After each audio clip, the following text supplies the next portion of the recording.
It's Thursday night, and we've got college football for you right here on CBS Sports Network. In 60 minutes, it'll be Coastal Carolina and Jacksonville State. They kick at 8 p.m. Eastern, but first and foremost, it's inside college football. Take a big deep breath because you're going to enjoy the rest of the evening. Are you kidding me? Oh, mama! What a catch! Unbelievable!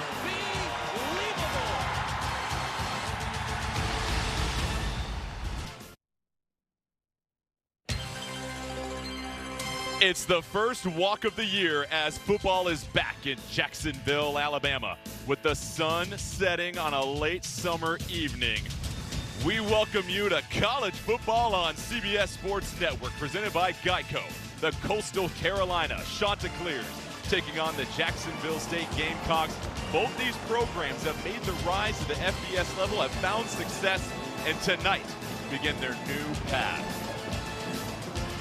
Welcome in, everybody. Jordan Kent alongside the newest member of our CBS family, two-time Super Bowl champion, Logan Ryan. Logan, I know there's a lot of emotions going through your mind right now. We have a great matchup tonight. Your thoughts on this one? Man, I am juiced. Football's in the air. Football is back. I'm ready to play. We got a great matchup here tonight. Two high-power offenses, lots of points being scored, a lot of expectations. Should be a great game. Rich Rodriguez begins his third season as head coach of Jack State, as they like to call it, and he's really established a culture and has found success already as he begins this season. He talks about having a hard edge. He wants his players playing fast. They practice extremely fast. He's one of the fastest running offenses in the country. A snap every 20 seconds. These guys are moving. They're scoring points. That is the Rich Rod standard. Who will pilot this high-octane offense? There were questions coming into camp. It's Logan Smothers that gets the call tonight. Rich Rod's offense is a Lamborghini. It's a very fast car. And who are you going to put in to drive it? Someone that is safe, someone that is sound, someone that has experience. Logan Smothers is a returning starter. He's reliable. He knows the system. He had 13 touchdowns last year, 7 of them rushing, using his feet, and I like his first name.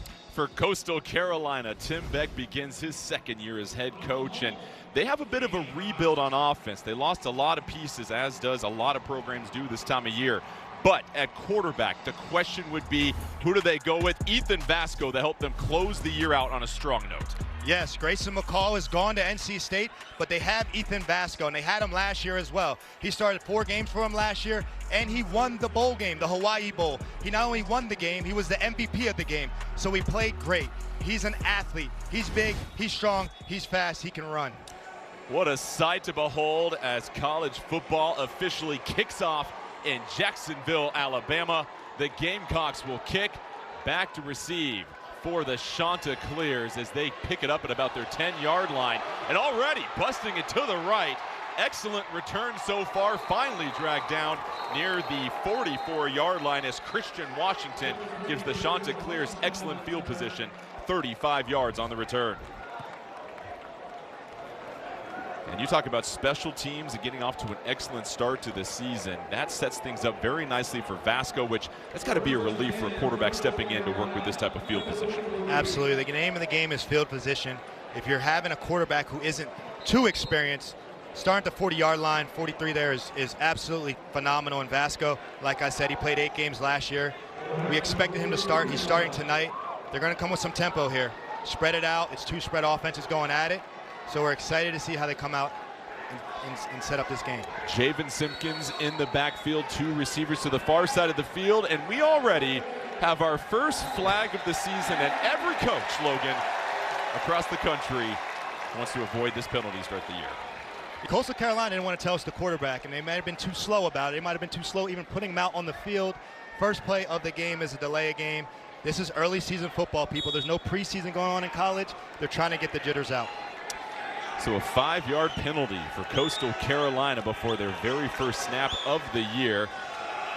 They'll hand it off. It is Simpkins that gets stuffed, and that's the defensive front for Jacksonville State. That was one of the best running defenses in the nation. Let's check out this Chanticleer offense. And how about Braden Bennett? Not your typical size back here. No, he's not in the game right now, but he's a big back. He has home run speed. He's their all-around backer, leading rusher from last year. He reminds me of Le'Veon Bell. We'll see him soon. 2nd and 14, a little jump at the line. Some more flags will come. And we'll go ahead and sort this out here in just a moment.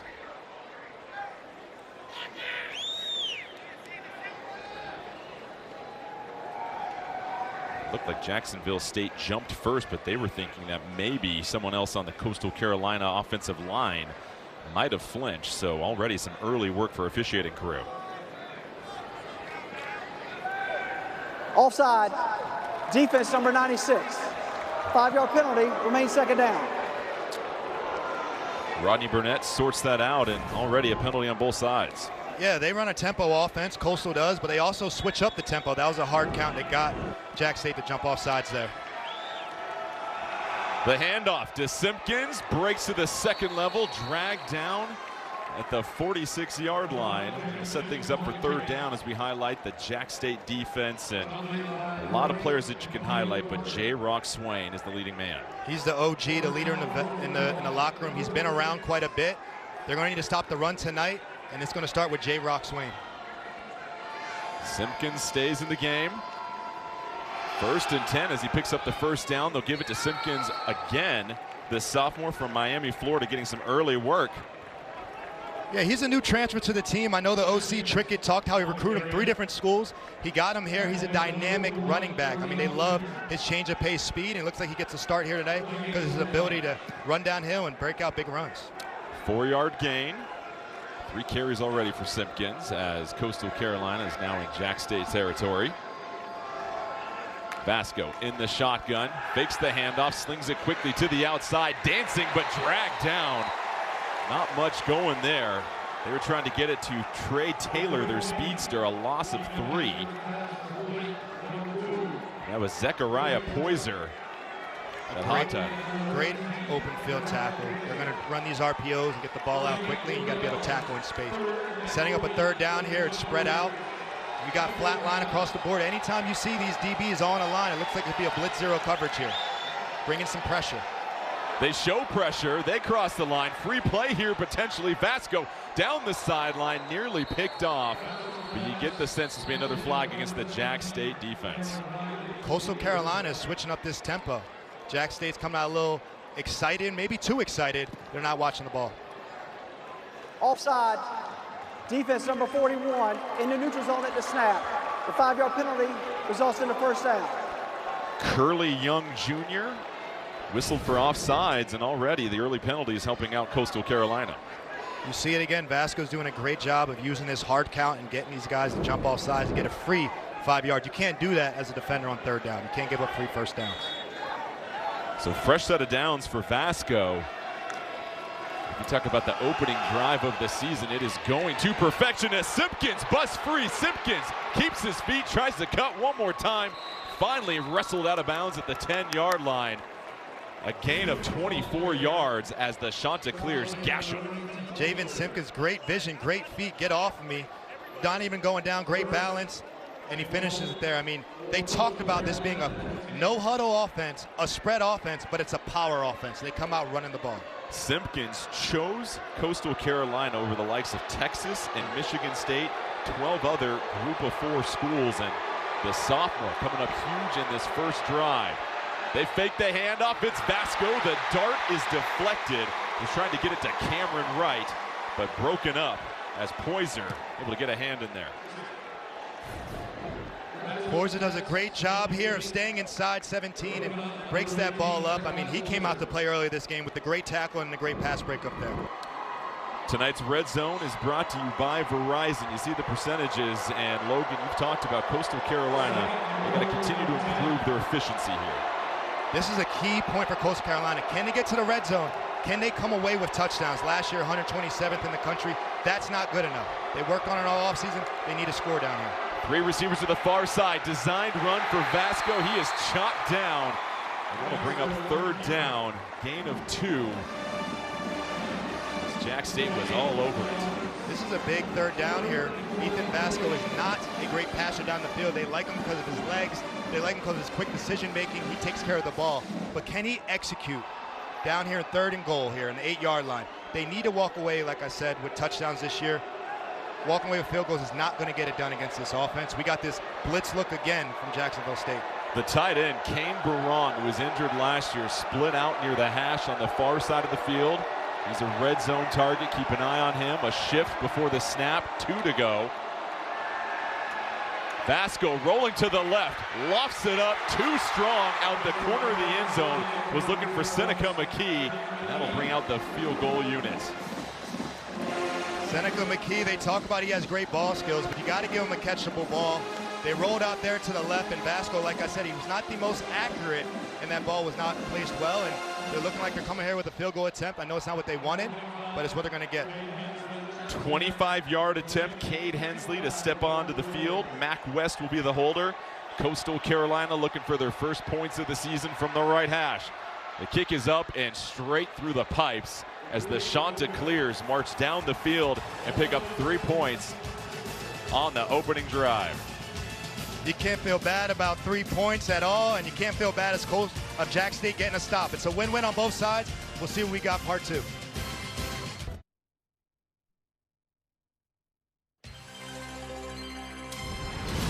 College football on CBS Sports Network is sponsored by Geico. Whatever you need, get more with Geico. By Verizon. And by Old Trapper Beef Jerky. What's your beef? Rich Rodriguez, he has had success at so many levels at different schools and institutions you remember specifically, and you played against some of those West Virginia squads he had. Oh yeah, high-powered Pat White, Noel Devine, Steve Slayton, Geno Smith, and Tavon Austin, who just retired. Had a heck of a career in college. One of the greatest highlight tapes on YouTube you ever see. He's taken 4 different programs to bowl games, and when we chatted with him in his offense, you just felt that sense of relaxation. He was at peace here at Jack State, and his family's very integrated into the program. We'll have more on that later. We go out to lunch, and we run into his wife. She gives us a big hug. There's that world-famous queso, that nacho dip that we have to somehow get a bowl of up here. Rita's nacho dip. Here comes the kickoff. And that's going to sail out of the end zone as Liam Gray, here's your stat of the day, Logan, has now tied the school record for most touchbacks in Coastal Carolina history.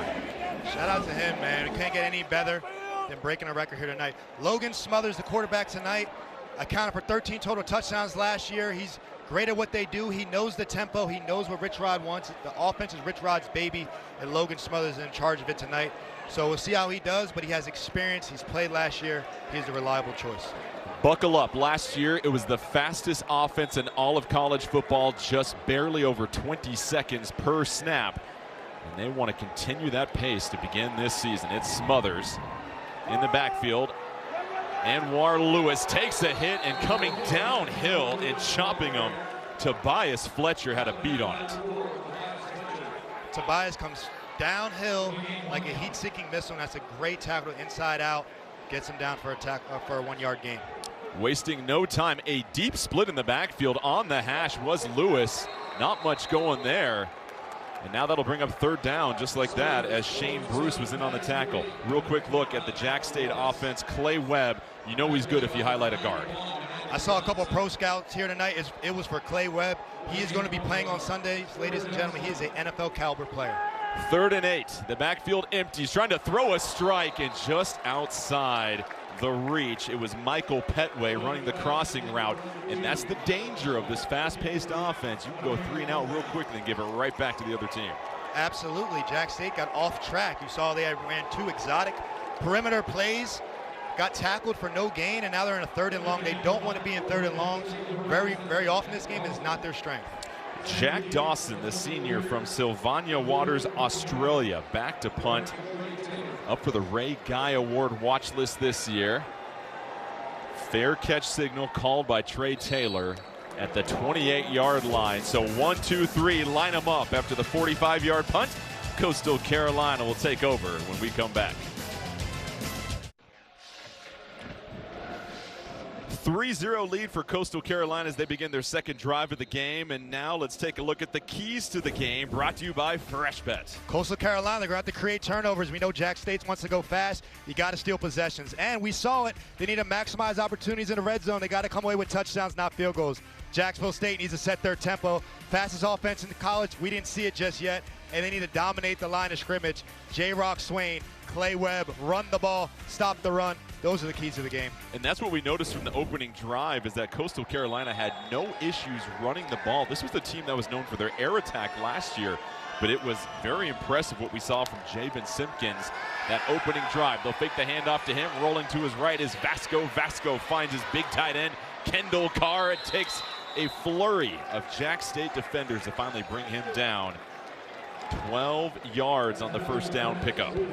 We know they love their tight ends in this offense. They've been playing two a lot. 12 personnel. Kendall Carr's one of them. And you see all that running in the first series. Now you come out with a play action. Your tight end's wide open. I like how they're calling it so far. Carr, preseason second team Sun Belt. One of the many tight ends that Coach Beck raved about in our call. It's the handoff. Simpkins trying to make his way to the line of scrimmage. Chopped down, and that's Kaiwan McCray that was able to get there in the backfield. Just highlighted those tight ends. They kept them both in there. They ran it behind them, and that didn't work. Kaiwan McCray had something to say about it. And here we go with a second and long. I'm sure they're going to try to approach this somewhat manageable so they get a third and manageable. I know they want Ethan Vasco in those situations tonight.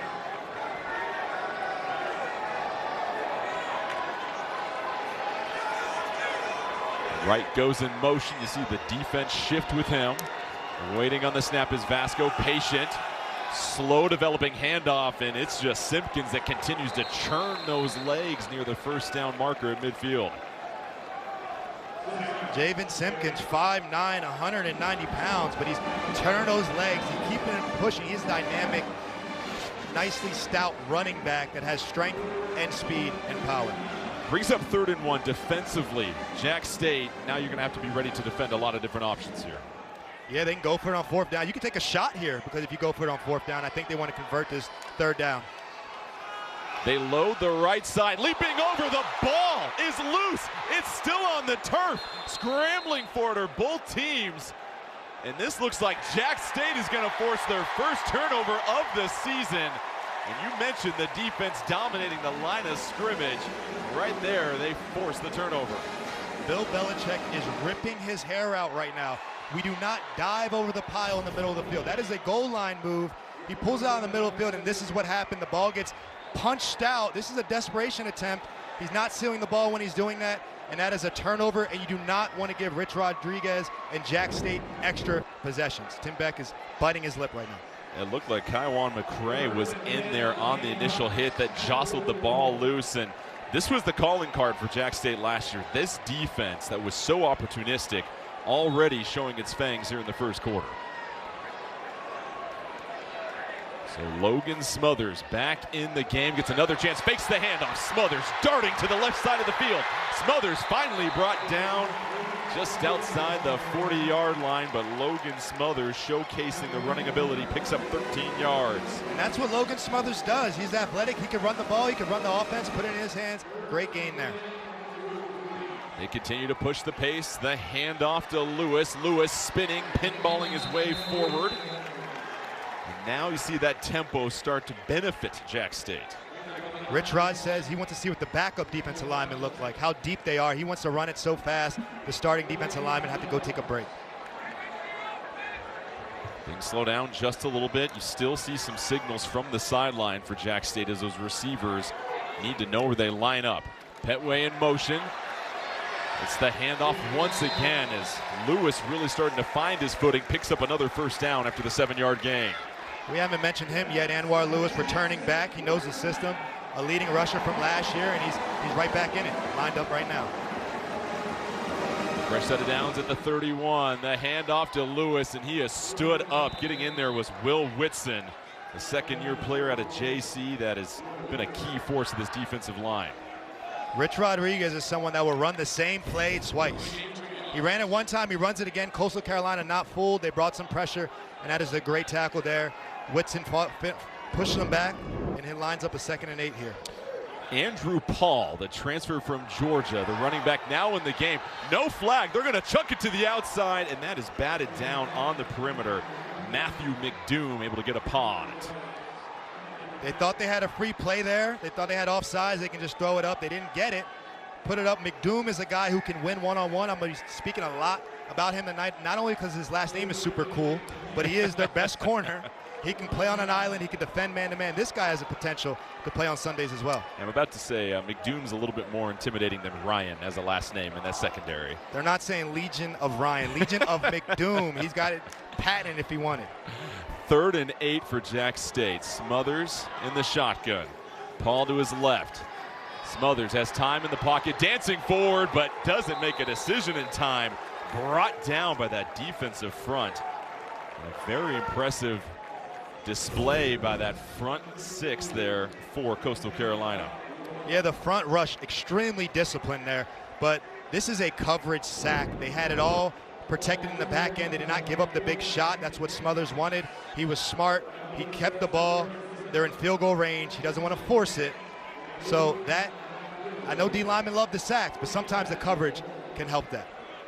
49-yard attempt for Garrison Ripa, as they like to say. Let it rip as he tries to put Jack State on the board for the first time this season. The kick is up. That is right in the middle of the fairway. So Jacksonville State gets a chance to answer Coastal Carolina. And we are tied up at 3 apiece. So far, it's been fast-paced and lots of fun here in the first quarter.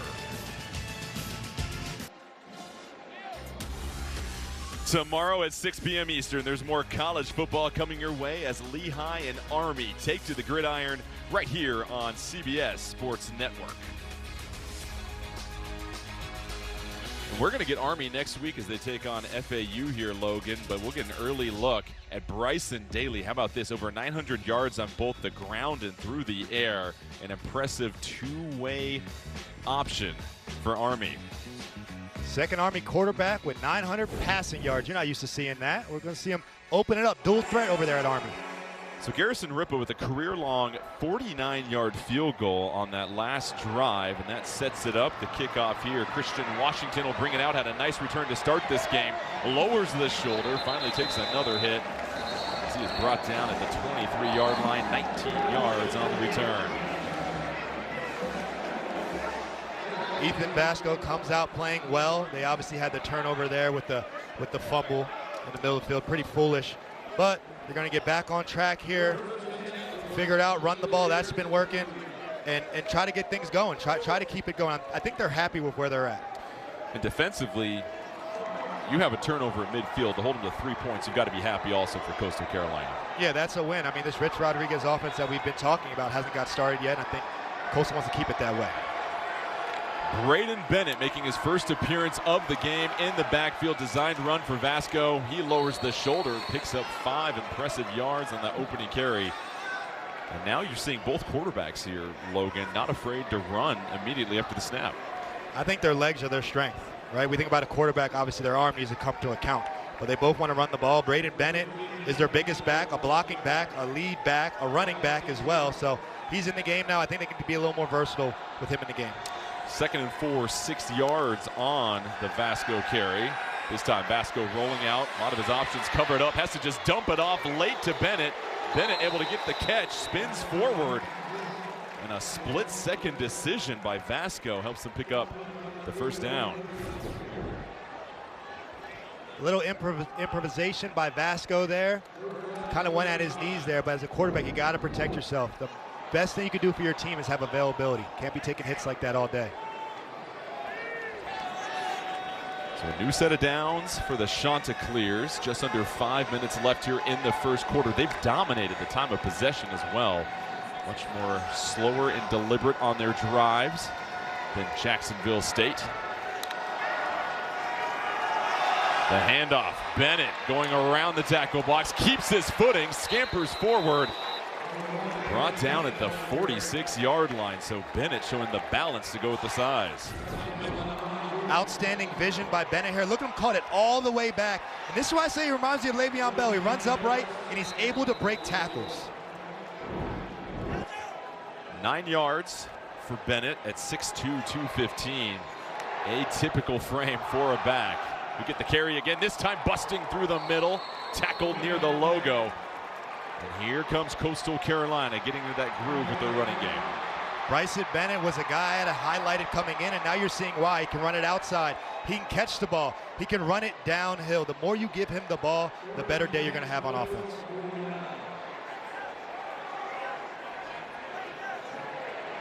Bennett will check out. Simpkins will come back into the game, who did most of the heavy carrying the first 2 drives. Vasco keeps it, the stiff arm, and it's just leveled at the 50-yard line. Coming down in coverage, Derek Carter laying the lumber. Yeah, Jack State has all 11 defenders within 10 yards. They know that they're going to run the ball every play, and these defenders are chomping at the bit. They are baiting Coastal Carolina to throw it over their heads. To your point, just 16 combined passing yards before this drive started in this game. As a defense, I imagine you're trying to load the box. You're going to be thinking run more than anything else. Look at all these DBs right here lined up under 10 yards. I mean, they're playing aggressively. The pitch to the outside. Simpkins trying to get to the edge. Simpkins dragging a few defenders. Fights his way forward. Gain of 5. And here's where we get to the third downs, right? This is so important for Coastal to convert third downs, to control the time of possession, to control the game. Now, do you pass it? You probably have to. Ethan Vasco, this is the time we got to see your arm. This is the time we got to see you set up, make a good read, and make a good throw. Like I said earlier, Jack State is baiting you to throw the ball right now. Interesting for Jack State, no J-Rock Swain on the line right now. He was their most disruptive defender last year.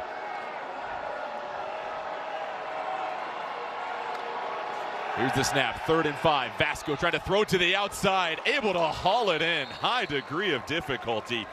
Jamison Tucker, the captain, keeps the chains moving. Jamison Tucker's their go-to guy for a reason. Vasco puts his ball behind, but Jamison Tucker is able to adjust and make a contested catch.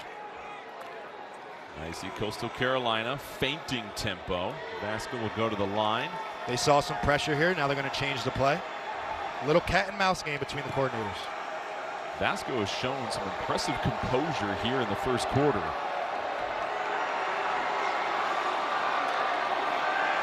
Vasco this time eyeing it downfield, left wide open, an easy pitch and catch for the touchdown. Trey Taylor, 36 yards as Coastal Carolina punches it in the end zone. I have been hinting at this the last couple snaps. They are baiting you to throw it deep. We saw that they saw the pressure was coming. Vasco changes the play. I run this play in NCAA. This is called slot fade. I love it.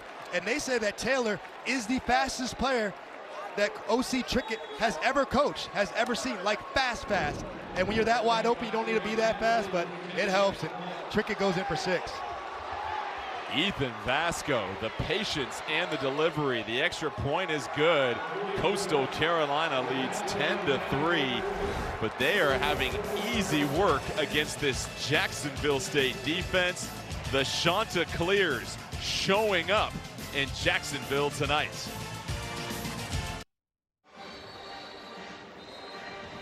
Trey Taylor, the first touchdown of the game, gives the Chanticleers a 7-point lead. 1:12 left in the first quarter, and Logan, oftentimes first game of the season, it's protecting the football, limiting penalties, and making sure you know your assignments as Coastal Carolina completes the 8-play, 77-yard drive.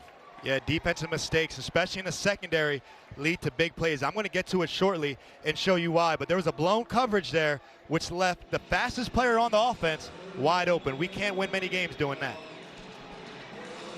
The question with Coastal Carolina was what this offense was going to look like. Missing several key pieces, their leading passer, their top 2 leading receivers from last year. They have not skipped a beat.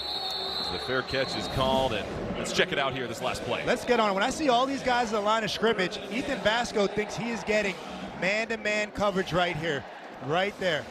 He's going to check to a slot fade. It's a matchup he likes. He's got his fastest player right there. I run on the video game. Stop it right here. Now this is not man-to-man, and someone's got to cover back here. Whose job is that? I don't know. Taylor does not care. Ethan Vasco does not care. We'll take all that space, and that's 6 all day. miscommunication on defense. That's what I appreciate about you, Logan. You're a busy dad, yet you still find time for NCAA and to hop on the sticks here. Here's Smothers. Logan gets smothered, coughs up the football. Coastal Carolina trying to punch this in. And how about this? The defense coming up huge. Will Whitson, the initial hit.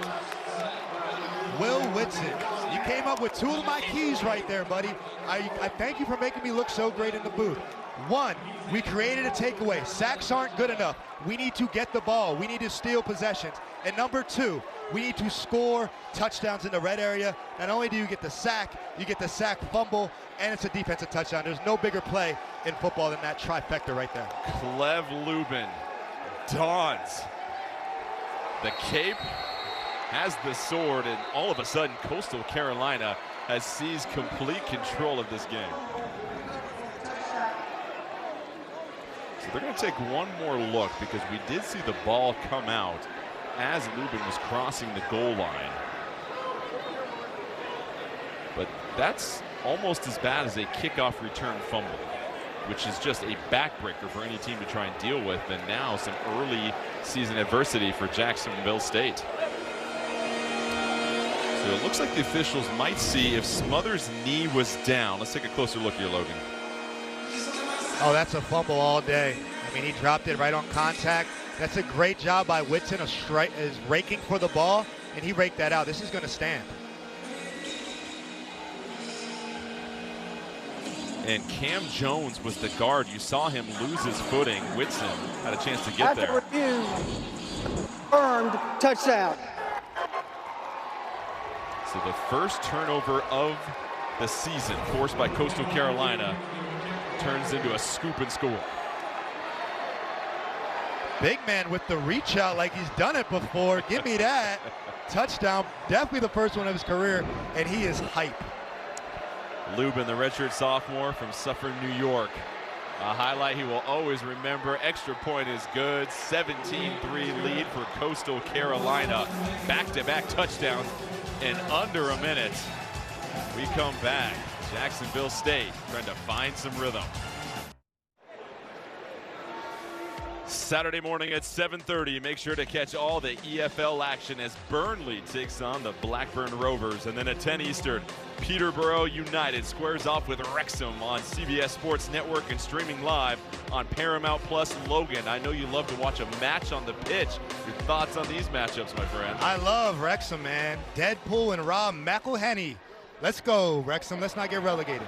See, I'm learning more and more about you as that kick sails out of bounds, and that'll give Jack State a wonderful field position. You packed your football scarves on this trip. Yeah, we got a kick out of bounds flag here. But yeah, I watch a little bit of everything. A lot of Disney Plus. When you got 2 kids, I watch a lot of Disney Plus, and Wrexham is a great show on Disney Plus. I recommend it to you guys. Yeah, I've got the 4 boys, and so trust me, I can't remember the last time I watched TV on my own TV here. So now we have a quarterback change. Tyler Huff, the transfer from Furman, will get his first snaps as a Jacksonville State player. And obviously, you look at the fact that Smothers had the turnover on the last drive. You now try to go with Huff, who they feel is just as capable. Huff, the handoff. That's going to be the reverse fake by Lewis. Lewis gets to the corner, scampers out of bounds, but not before picking up 11 yards in the first down. Yeah, Tyler Huff, the Furman transfer, not just the Furman transfer, he's a Southern Conference Player of the Year. He can ball too. Logan Smothers has not been taking care of the ball. Obviously, we saw the turnover, so this is why I think we see the change to Huff, and Huff is actually the better passer downfield, so this opens up their offense a little bit. Trey Stewart, now the back in the game. The senior from Winston-Salem, North Carolina. A stable of running backs here for Jack State. The toss and a miscommunication. Intercepted on the sidelines.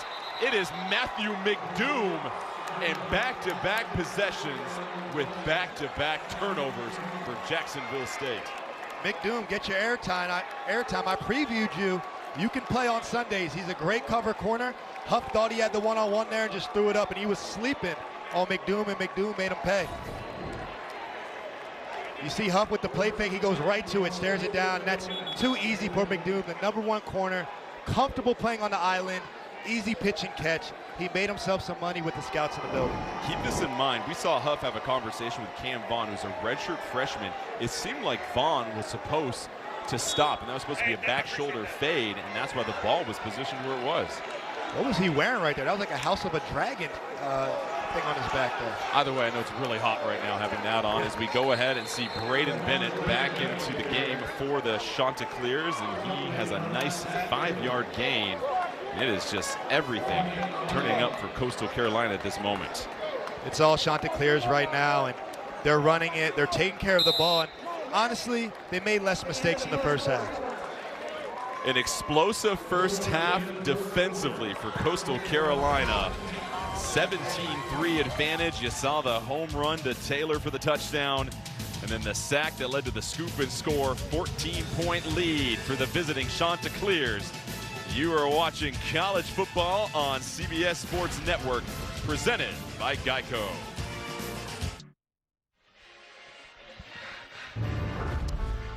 Last year, these two teams met on September 9th. Braden Bennett got things going for Coastal Carolina with an 8-yard run to start the game. After trading field goals, Coastal pulled away in the second half. Grayson McCall connected with Jared Brown on a 48-yard touchdown. Then Brown scored again on a 77-yard run. He ended the day with 170 total yards. Coastal went on to win 30-16. And tonight they lead by 14 points. And how about the first quarter stats here? Just the difference we've seen offensively. This was a Jax State defense that was one of the best in the country. They yielded 155 yards in that first quarter. It doesn't get any better than that. What a great start. Bennett gets the handoff and stood up. Zechariah Poyser. Stonewalling. Zechariah Poyser, we've been saying your name. You've been popping on tape.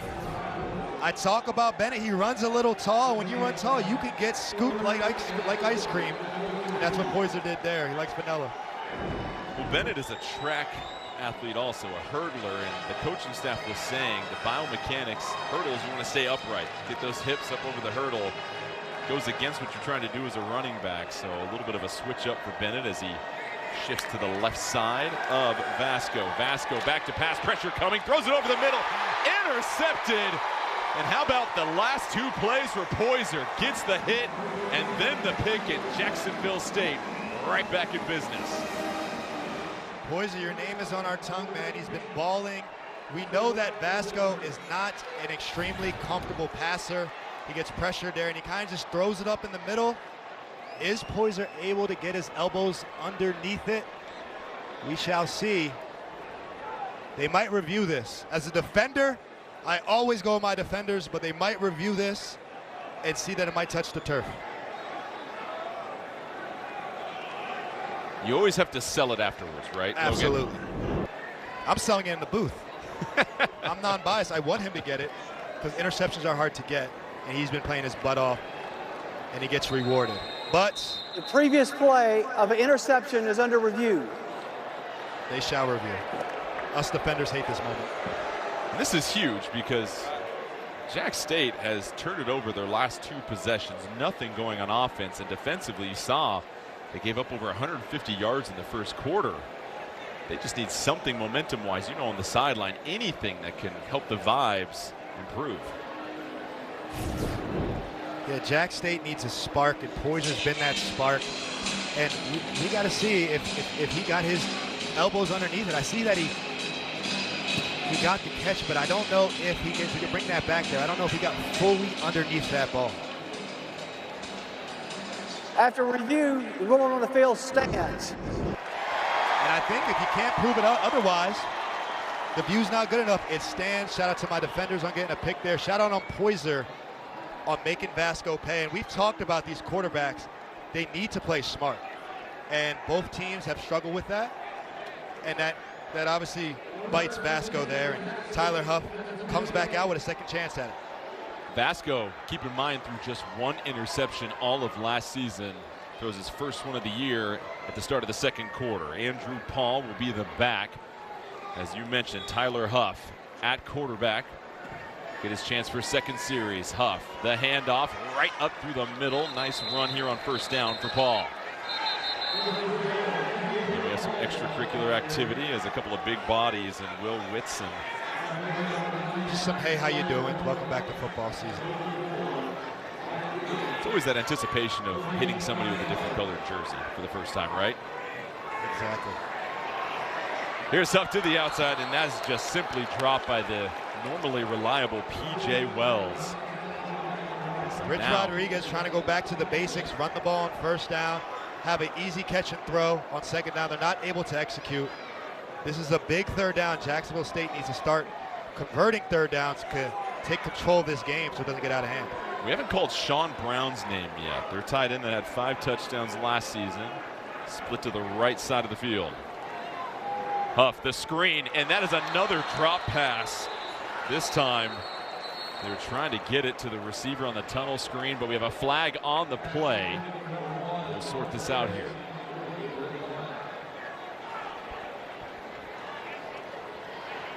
Might be looking at an illegal block downfield. There is no foul on the play for offensive pass interference. The ball was touched behind the line. So another quick 3 and out, 2 drop passes for Jack State, and you really can't fault Huff over the last 2 series. You had a miscommunication on the route. And now you see Rich Rod. A few choice words for Huff. What did he say about his disciplinary action sometimes? He is an equal opportunity yeller. That means everybody can get the business. Nobody's been playing good enough. Everyone's getting an earful.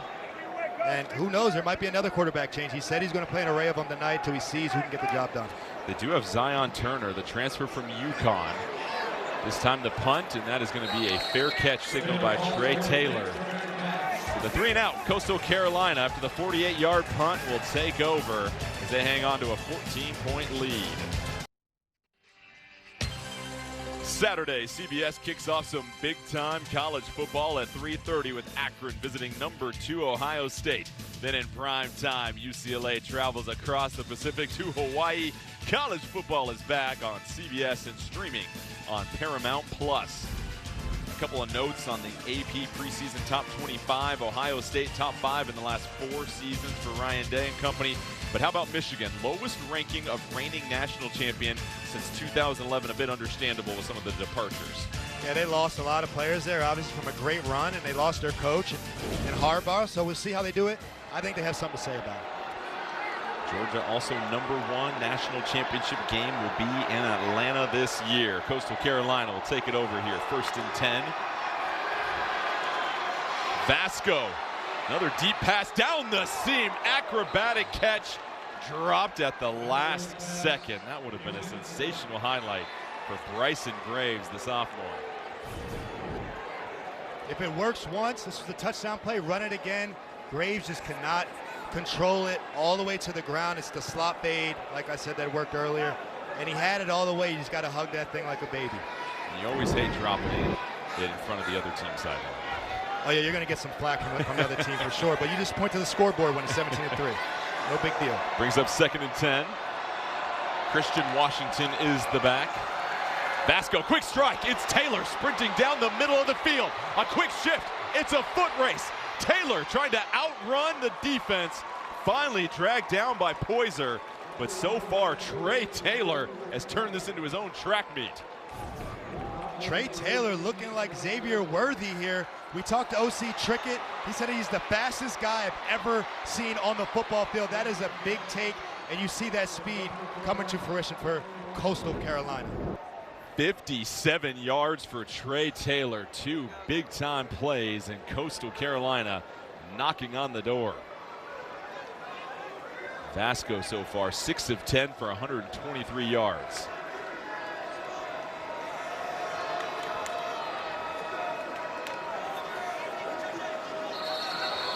We're going to have a timeout called by Coastal Carolina. They didn't really like what they saw there. No, they didn't. Jack State has been... Timeout, Coastal Carolina. They're first. 30-second. Jack State has been loading the line of scrimmage and, like I said, daring Ethan Vasco to throw the ball. And I think Ethan Vasco's been coming to the line of scrimmage, seeing what he wants, checking it, and finding a way to get the ball to Taylor. What we saw there, all the receivers for Coastal Carolina were on the near side of the field. It was empty on the other side. What are you thinking there? But first, let's look at this long pass play, and then we'll break it down. Yeah, they drop out into a zone, and Taylor finds this space. This is an RPO play, ladies and gentlemen. That means they have a run-pass option. They don't like the run. They can throw it out there, and you can't leave a guy with this much speed to have that much space. I've been seeing that too much tonight from Jacksonville State's defense, and if they didn't know who Taylor was, now they know. So Coastal Carolina will come out in a different formation. 2 receivers to the near side of the field. Kendall Carr, the tight end, lined up tight on the right-hand side. Design run, Vasco, lead blocker from Christian Washington, tries to fight his way forward. He stood up, finally. Halted after a 9-yard gain. Ethan Vasco, a big guy, 6'3", 220 pounds. They obviously use him as a runner. You see those strong legs churning there. I've been very impressed with this offensive line for Coastal Carolina. They have been dominating the line of scrimmage, an area of strength for this Jack State defense last year. I thought it was Jack State's strength. Doesn't look like it so far. You still got to come out and play. 2nd and 1. Vasco, he'll go to work again, finds the seam. Physical run by the quarterback as Vasco's put together an impressive first half. 8 yards, make it 1st and goal on the 4-yard line. Football is not that complicated, ladies and gentlemen. If the last play works, let's just flip it and run it to the left, and let's see if they can stop it. Not too complicated coming from the 11-year vet that's a 2-time Super Bowl champion. Here's the handoff, Vasco. He finds pay dirt as Coastal Carolina scores again, and they are really starting to distance themselves. I need a head coaching job. Let's run it 3 times in a row. Let's run it to the right, get some yards. Let's flip it to the left, and let's get on the ball. They haven't stopped it yet, and we'll run it again. Ethan Vasco hits pay dirt with the same play 3 times in a row. 23-3, and it's looking very easy out there for Ethan Vasco and this Coastal Carolina offense. No answers whatsoever from Jack State as Hensley gets set to kick the extra point. 21-point lead, Ethan Vasco. His connection with Trey Taylor. That has been a matchup that Jacksonville State has not been able to figure out tonight. The big-time play sets up 3 straight Vasco runs for the touchdown, and the Shanta clears. It is all clear for them here in the 2nd quarter.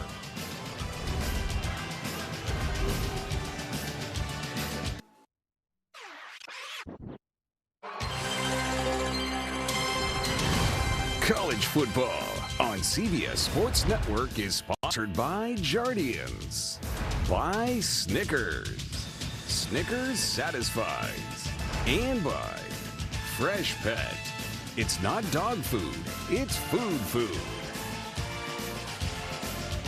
The Coastal Carolina Chanticleers 24-3 lead over Jacksonville State. The offensive numbers for Coastal Carolina, 236 total yards, and the balance 123 through the air, 113 rushing. But Ethan Vasco has completely controlled this game with his arms and legs. He's been able to connect on the 2 big-time plays, and now Jacksonville State, even though they're down 3 scores here, Logan, you say this offense is built to come back. Absolutely. When you're down 3 scores in a video game, when you're down 3 scores in the NFL, when you're down 3 scores in college, what are you going to go to? No huddle offense. Let's turbo offense on the ball. That is what Jack State does. They practice this. They're okay. They don't want to be in this position, but they are built to go fast, and now that offense is going to have to go fast to try to make up the score here. So don't turn just yet. They are built to come back from deficits like this. So Logan Smothers will go back into the game. The last time we saw him, he was sacked, fumbled the ball. It was a scoop and score for Coastal Carolina, and that's really when the floodwaters started to come in here for the Gamecocks. Let's see if they can get something going on offense. They have really stalled out their last couple of drives. It's the handoff, and Jacksonville State just trying to go with something to find a little bit more momentum. And that was DeMarcus Lacey with the handoff. Yeah, you want to just throw the first quarter away, get back to the basics, perimeter run game. That's Jacksonville State style. It's good for the first down. Nothing going here as give Coastal Carolina a little bit of credit. Lewis runs into a wall of defenders. That defensive front has been impressive. They came to play. We highlighted Clay Webb in the offensive line, but they definitely came to play. I want to see Sean Brown here. He's a guy we haven't talked about enough yet. He's their best offensive player. Let's highlight him. 2nd and 10. Smothers has to keep it. Moving to his left, Smothers just flings it up. Excellent coverage downfield by Coastal Carolina. 3rd and 10, just like that. This ball is intended to come out quick here, and it doesn't. It just seems like the timing is off. The protection is not matching up with the routes, not matching up with the quarterback. We have a 3rd and 10 here. Not the exact position that Logan Smothers wants to be in, but you're a Division I quarterback. We got to come in here and make it happen. This is a crucial 3rd down for Jack State. They just have to get some clock going. The average amount of time for their last 5 drives, just 58 seconds. Smothers looking deep down the field. Nothing going as a defender behind him. Smothers trying to spin forward, but that's going to bring up 4th. About 5 here. So Jacksonville State, you mentioned it, just off of rhythm. The timing certainly not there on offense. Yeah, Rich Rod even considering go for it on 4th down there, but you can't. The timing is off. I talk about having a fast car, but they haven't got out the garage yet.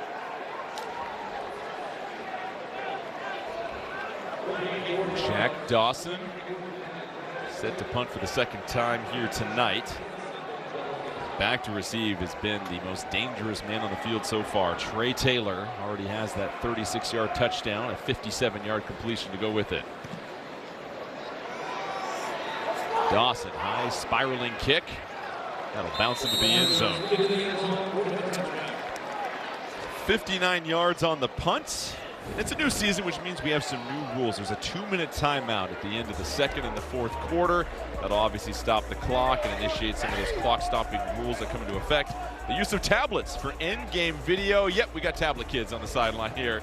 And then coach-to-player communications, which you feel that's a game changer this season. Yeah, the NFL rules are coming down to college, and now these coaches can talk to the quarterback for 15 seconds or talk to the middle linebacker or whoever the signal caller is. And that's able to get the play in quicker for the kids. They don't have to always look at the sideline.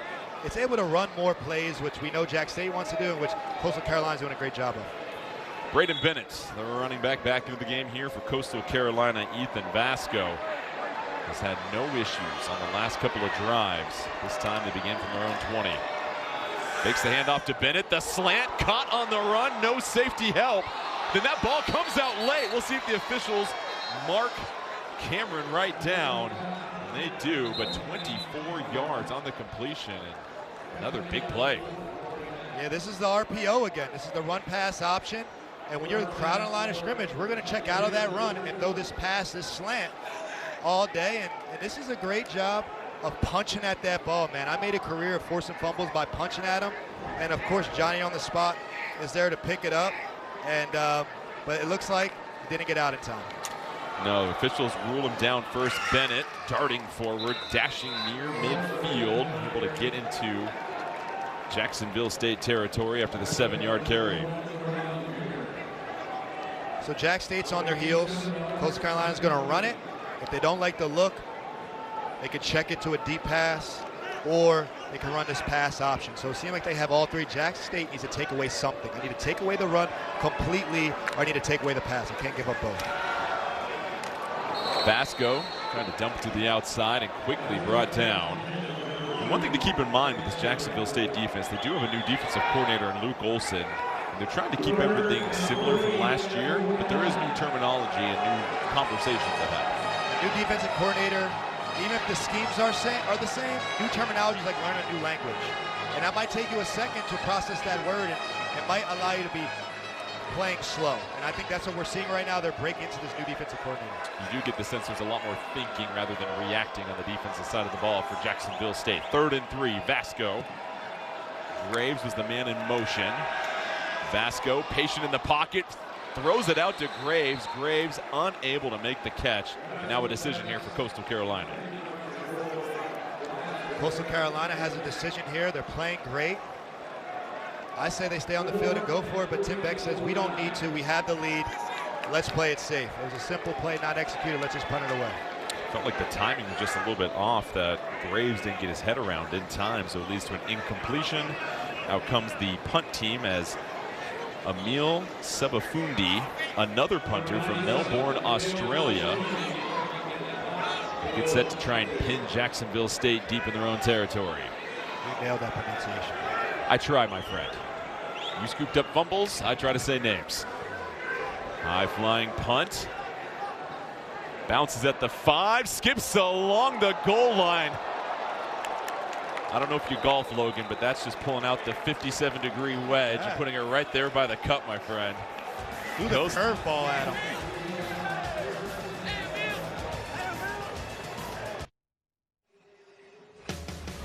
It's time now for Pound, brought to you by Rogue Fitness. It was Will Whitson, the hit, Clev Lubin, the scoop, the scramble, and the score. And Logan, what does that mean if you're with Coastal Carolina? You're a defensive player, you force the turnover.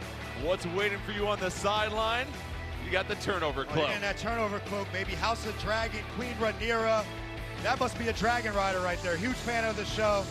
I want that cloak up in the booth. I'm sure we can find a way to get it up here. We got to get the cloak. We have to get Rita's nacho dip. Yes. We got to get a couple of other things up here as the Jacksonville State offense is trying to get something going. 6 drives, 2 3-and-outs, 2 turnovers. Average third down distance has been 7.8 yards as Tyler Huff and Andrew Paul trying to generate something deep in their own territory. This offense starts with the ability to run the ball, and they haven't been able to do this. It's Coastal Carolina defensive line, to give them credit, they have been shutting down the run game thus far, which has been stalling out this offense. A lot of praise for number 99, Sawyer Gorham-Welch. They were able to really seal up that defensive line with a lot more size at 6'4", 307. This time Huff trying to go up top and throws it out of bounds. Cam Vaughn was trying to race underneath it, and now another long third down situation. Brings up 3rd and 8. That's my guy McDoom in coverage, and again, he's the top cover corner they have, and he's comfortable in man-to-man, and that does not faze them. Empty backfield as Clev Lubin hustles onto the field for the Coastal Carolina defense. They're allowing the sub here, and you see this empty set. It's Huff. Huff loses the football, able to dive right back on it, takes a shot at the end, but just nothing going right. The term you could use is discombobulated, essentially, for this Jack State offense. Yeah, not comfortable running it, not comfortable throwing it. Tyler Huff scrambles immediately, and he's not able to hold on to the ball, and he's fortunate that it bounces right back to him. He's in the pocket, he doesn't like what he sees, and what a great pass rush there by Clev Lubin. Inside move and always searching for that ball. So Clev Lubin, 2 huge defensive plays in this game, snuffs out the possible 3rd down rush. So deep in the end zone. Dawson just trying to get it downfield. Taylor, remarkable over the shoulder catch. That was a line drive punt, might have some room. Scampers to the 48-yard line. 48 yards on the punt. So coming into this game, Logan, a bit of a family affair as we were talking to the coaches, and it's very fascinating because for Jacksonville State, Rick Trickett is the offensive line coach, the father of Travis Trickett, the offensive coordinator, and their typical schedule of conversations didn't follow that schedule this week. Yeah, usually father-son, they talk every single day. Travis has learned everything from his father, Rick. He's actually worked under Rich Rodriguez, but they said they weren't talking this week. They might not talk after this game the way that this has been going so far, as Javen Simpkins checks back into the game at the running back position, put in a lot of work in the first couple of drives, this time patiently waiting for that hole to develop, but gets gobbled up on the backside as Garen Stansbury makes the stop. This is the time where Jack State needs to have an answer. They need to come out and stop the run, which what they just did, and get Ethan Vasco off schedule. Make it hard on him. Make him have the game in his hands. Stansbury, the transfer from Arizona State, a highly touted defensive lineman option in the transfer portal. Brings up 2nd and 8, as you mentioned. This time it's Bennett into the game, gets the handoff, a couple of nice cuts, and Bennett continues to churn those long legs and pick up 1st downs. Bennett is a big back, 215 pounds. He has great vision and great strength to run through leg tackles. And leg tackle is not going to take him down. 13 yards for Bennett on the carry. Now up to 29 yards for the night. They're seeing what they get out here in coverage. This could be something down the field if they like it. We're checking the play. I see all these DBs here in a line again. That's telling me this could be some type of man coverage. We scored a touch on this earlier.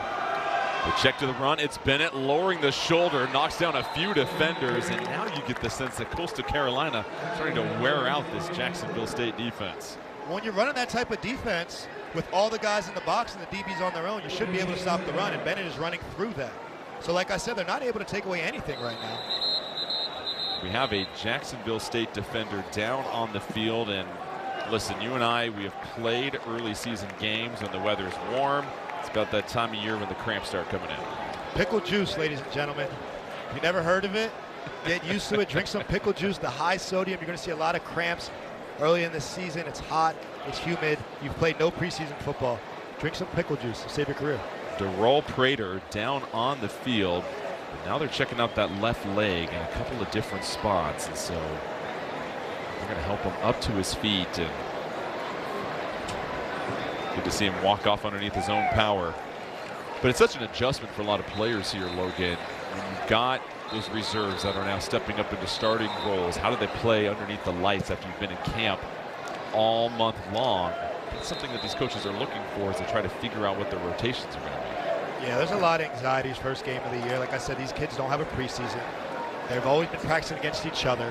So you don't know what you're going to get. And both coaches kind of mentioned that. They didn't know how it would happen, but we thought the conditioning issues would come with Coastal Carolina, but they've controlled the ball so much that Jacksonville State is the one that's having trouble staying on the field.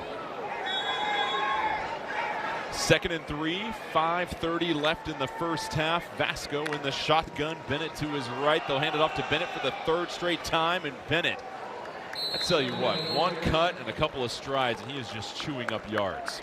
Yeah, he has elite vision. Full zone read, able to press it one way to the left and make a cut and come all the way outside the right end. That is high level running back football, running back play.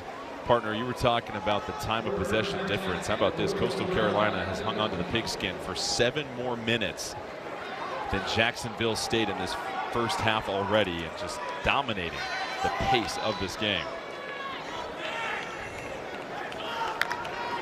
Christian Washington in the backfield. Vasco designed run, not going to fool anybody. J-Rock Swain has seen that plenty of times. They bring pressure.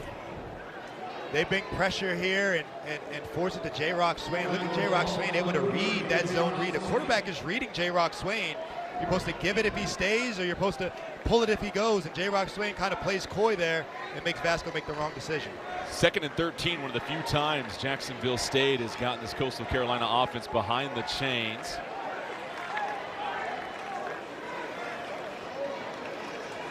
Vasco takes the snap. This time it's Bennett, and Bennett brought down. So back-to-back plays now where we're starting to see this Jacksonville State defense come alive.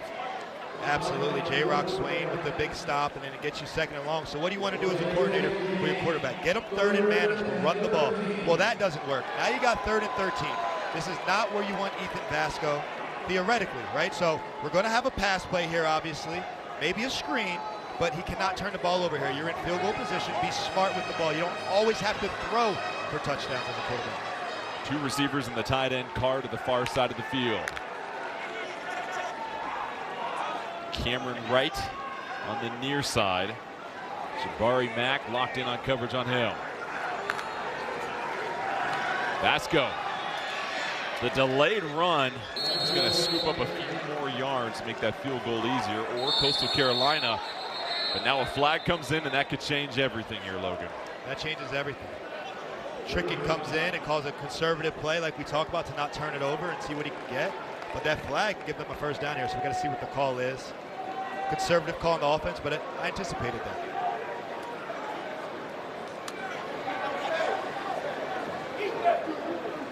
After the play, personal foul, face mask, defense number 41. Penalties half the distance to the goal, automatic 1st down. Number 15 does not have to leave the game. Yeah, you're fighting for stops, and then you have a penalty when you do get one. Rich Rod's the equal opportunity yeller, so you're going to get on the sideline, get a yelling there, and come talk to Rich Rod. But you see the finish on the quarterback, and the extracurriculars at the end, rips his helmet off. You can't do that. Now fresh set of downs, but again, this defense able to get into the backfield. J-Rock Swain once again. But going back to that penalty, it's post-play. Quarterback's down already. Jacksonville State just has to continue to stop the self-inflicted wounds at this point. It hurts your entire team. You know, your team fought to get off the field there. You were forced to 3, and now your whole team has to play more snaps. So there's no more selfish play than the extracurriculars after a snap. Vasco and Bennett in the backfield. Vasco looking at the corner of the end zone, knocked off the route, but can't haul it in. We have a flag coming out, though. Looks like it might be a PI. The guys, Zachary Poyser battling there. Vasco going to the slot matchup once again, and we'll see what we have as the call. Pass interference. Defense number 18. The penalty occurred in the end zone. The ball be placed at the 2-yard line. First down. Poyser gets the flag, so 2 hard-to-swallow penalties here on this drive, and they're trying to go to their ace, Jamison Tucker. Almost brought it in. You know, I really don't see the penalty there. There was a little bump, but he didn't interfere when he was trying to catch it. So I don't like the call there. That hurts. That's a tough job of being a DB. If you don't look back at the ball, you're always subject to a penalty, but I don't like the call there. Coming from a DB like yourself, it's never pass interference, right? Vasco hands it off to Bennett. Bennett lunging forward. And Braden Bennett with the touchdown. And Coastal Carolina continues their first half dominance. Braden Bennett, that's why you're here, brother. That's why I keyed you a pregame. You're a star player. You got that star blinking under you right now. We'll keep running the same plays as zone read and let you cut back and kind of pound it in where you see fit. 30-3, Coastal Carolina, and they're doing it by dominating the line of scrimmage. One more look. Bennett makes that cut. He gets his pads downhill, and he's able to finish forward. And you look at the blocking. Guys are just falling on their back, and Coastal is just dominating in the trenches. We didn't see that coming in, but like I said, this is the first game of the season. We got to see how it plays on the field, and Coastal has came to play. Officials will stop play here momentarily as Cade Hensley's getting set for the extra point.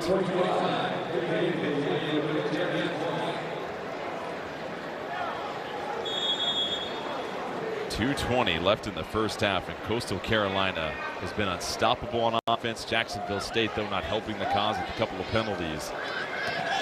And the Chanticleers taking advantage of every opportunity. They've had the lead 31-3. Penalties, turnovers, poor football by Jack State right now. They're kind of giving it to Coastal Carolina. If someone's beating you, make them earn it. Don't give it to them too easy. And I feel like Jack State just has not showed up just yet, and they've had too many unforced errors. But you can anticipate seeing that in the first game of the year. But Coastal Carolina has been the cleaner team thus far. So where does Jacksonville State go from here? It's been a first half to forget for the Gamecocks here at home. Really struggling out of the blocks. And so let's get to our... Number 4 for Coastal Carolina is now number 32. So we have a jersey change for Coastal Carolina. Bryson Graves, number 4, is now number 32. But let's get to the 2-minute timeout. The clocks will stop at the 2-minute mark. And now all of a sudden, every time you have a ball or a play that goes out of bounds, well, it's a first down, the clock's going to stop. Yeah, you just got to keep shooting, man. Steph Curry, man, keep shooting. What else are you going to do? You got a 2-minute warranty here to figure it out and keep it going. You have no other choice. And Michael Petway will let that sail through the end zone. But coming up on the Verizon Halftime Report, we've got Brent Stover, Kevin Carter, Danny Cannell, and Beanie Wells are in our New York studio. They will get you caught up on tonight's action in college football. That's all coming up on the Verizon Halftime Report. Logan, I know you can smell it. The first full weekend of college football is upon us. We've got some excellent matchups. We've got a lot of games here tonight as well, too. It's always a magical time of the year. Football is back. If you love football, you got it all the way to the holidays. So it's a great time, man. I'm excited. I know your dad's excited. He watches anything football on TV, you were saying, year-round. He's watching this right now. Shout out to my pops. Logan Smothers back in the game at quarterback, dumps it off, and the first pitch and catch to Flip Rudolph. First time we've called his name, and that was, dare I say, the cleanest offensive look we've seen in a while from Jacksonville State. A little flood concept, get it to the sideline. He wasn't able to get out of bounds, so they might not get this snap off. They're going to try to. Smothers across the field. Rudolph going to draw the flag. They're trying to fight through some coverage.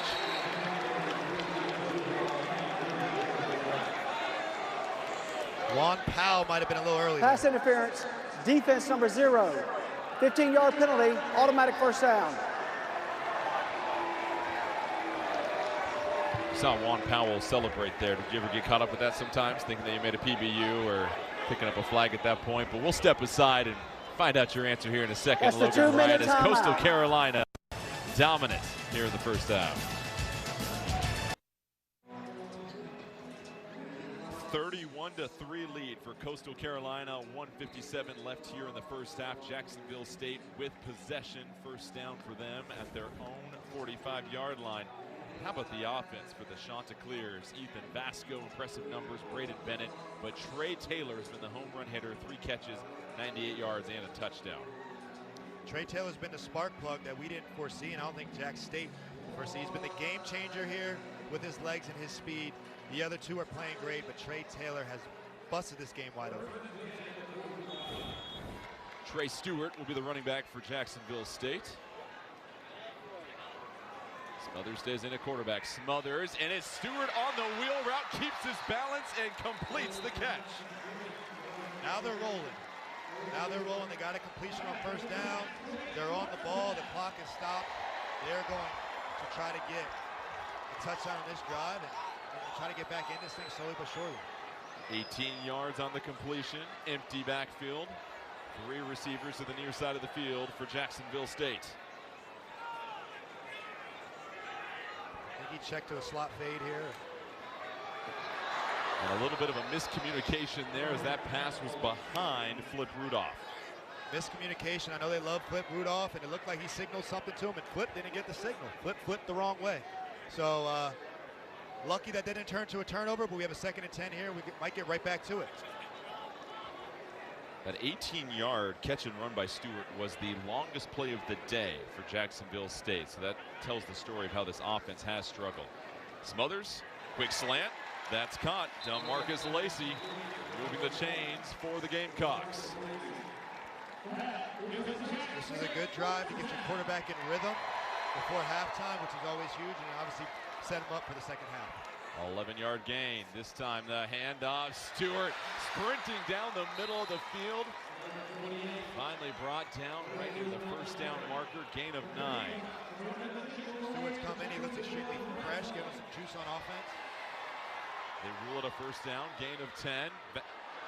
Smothers going to keep it, trying to dart between 3 defenders. No luck as finally the brakes get pressed on this Jacksonville State offense. That's a great job by Coastal Carolina kind of staying disciplined, but all they needed was a yard there, able to convert that. We have 1st and 10 with the clock running. They're going to allow both sides to sub, but trust me, Jacksonville State is mad about this. They want to be to run a play already. Andrew Paul checks in at running back. The transfer from Georgia. Talk about the size that he brings at the position. Under a minute left here in the first half. Smothers, pump fake, gets it. Lacey lunging for the end zone. They're going to call him down right at the goal line. A.J. Williams in on the tackle. That was a great connection there. A back shoulder fade, and he's able to get down the one. They're going to do a tush push here. Smothers trying to get pushed forward. I don't think he got in. No, not a lot of pushing there going on. You don't see that play not work too often, and that was one of those times. Rich Rod kind of trying to force a timeout here. So 29 seconds left here in the first half, and Rich Rodriguez upset about something there as he communicates to Smothers in that offensive line. Yeah, you call this play. We see obviously the Eagles made it famous. And you usually get it, and you're not able to get any movement there on offense. That Coastal Carolina defensive line stands up. That was a poor snap. So Smothers never got control of that. Brock Roby, the center, moved to center this season and has been trying to work on his snaps. And Rich Rod wanted the timeout much earlier than the 29-second mark. So he's up 2nd and goal. You have 2 timeouts, so you can run it, you can pass it. It's all there. I anticipate a run based on this offense, and now you see the crowd starting to get into this. They need this score right here just for the environment. The Gamecock faithful here at Amherst Stadium just want something to cheer about. Bad snap. Smothers has to hop on it. Barely brings it in, and disaster continues for this Jacksonville State offense. Does Rich Rodriguez have any hair or any hair left? He might have pulled it all out by now. It has been a first half of fumbles and miscues and penalties that have cursed Jacksonville State. Offside, defense number 5. In the neutral zone at the snap. The penalty is half the distance to the goal. The clock will start on the snap. And you will never hear a louder applause for an offsides call near the goal line. They needed that one, and so many people in the box. It's so hard to tell. I don't even know how you call it on the 1-inch line. Do you go back to the tush push here? Well, they struggled with the snap last time. And you've got Andrew Paul, your 5'11", 215-pound back, but it looks like they're going to have Smothers keeping himself. Smothers hands it off. And that's going to be a touchdown for Jacksonville State, their first of the game. And finally, something to celebrate for the Gamecock offense. The crowd is still alive. They get back into it. They put together a good drive, an efficient drive. We saw some mistakes there, but Coastal had more of them. And they're able to get on the board going into halftime to have some life here. You see the tush push in the works. Let's just hand it off there to the fullback and push him. The fullback push. Cole Fuller, the redshirt junior from Gardendale, Alabama, gets the quick handoff. And Jacksonville State able to strike right before halftime. That's huge for just trying to see some of the momentum of this game.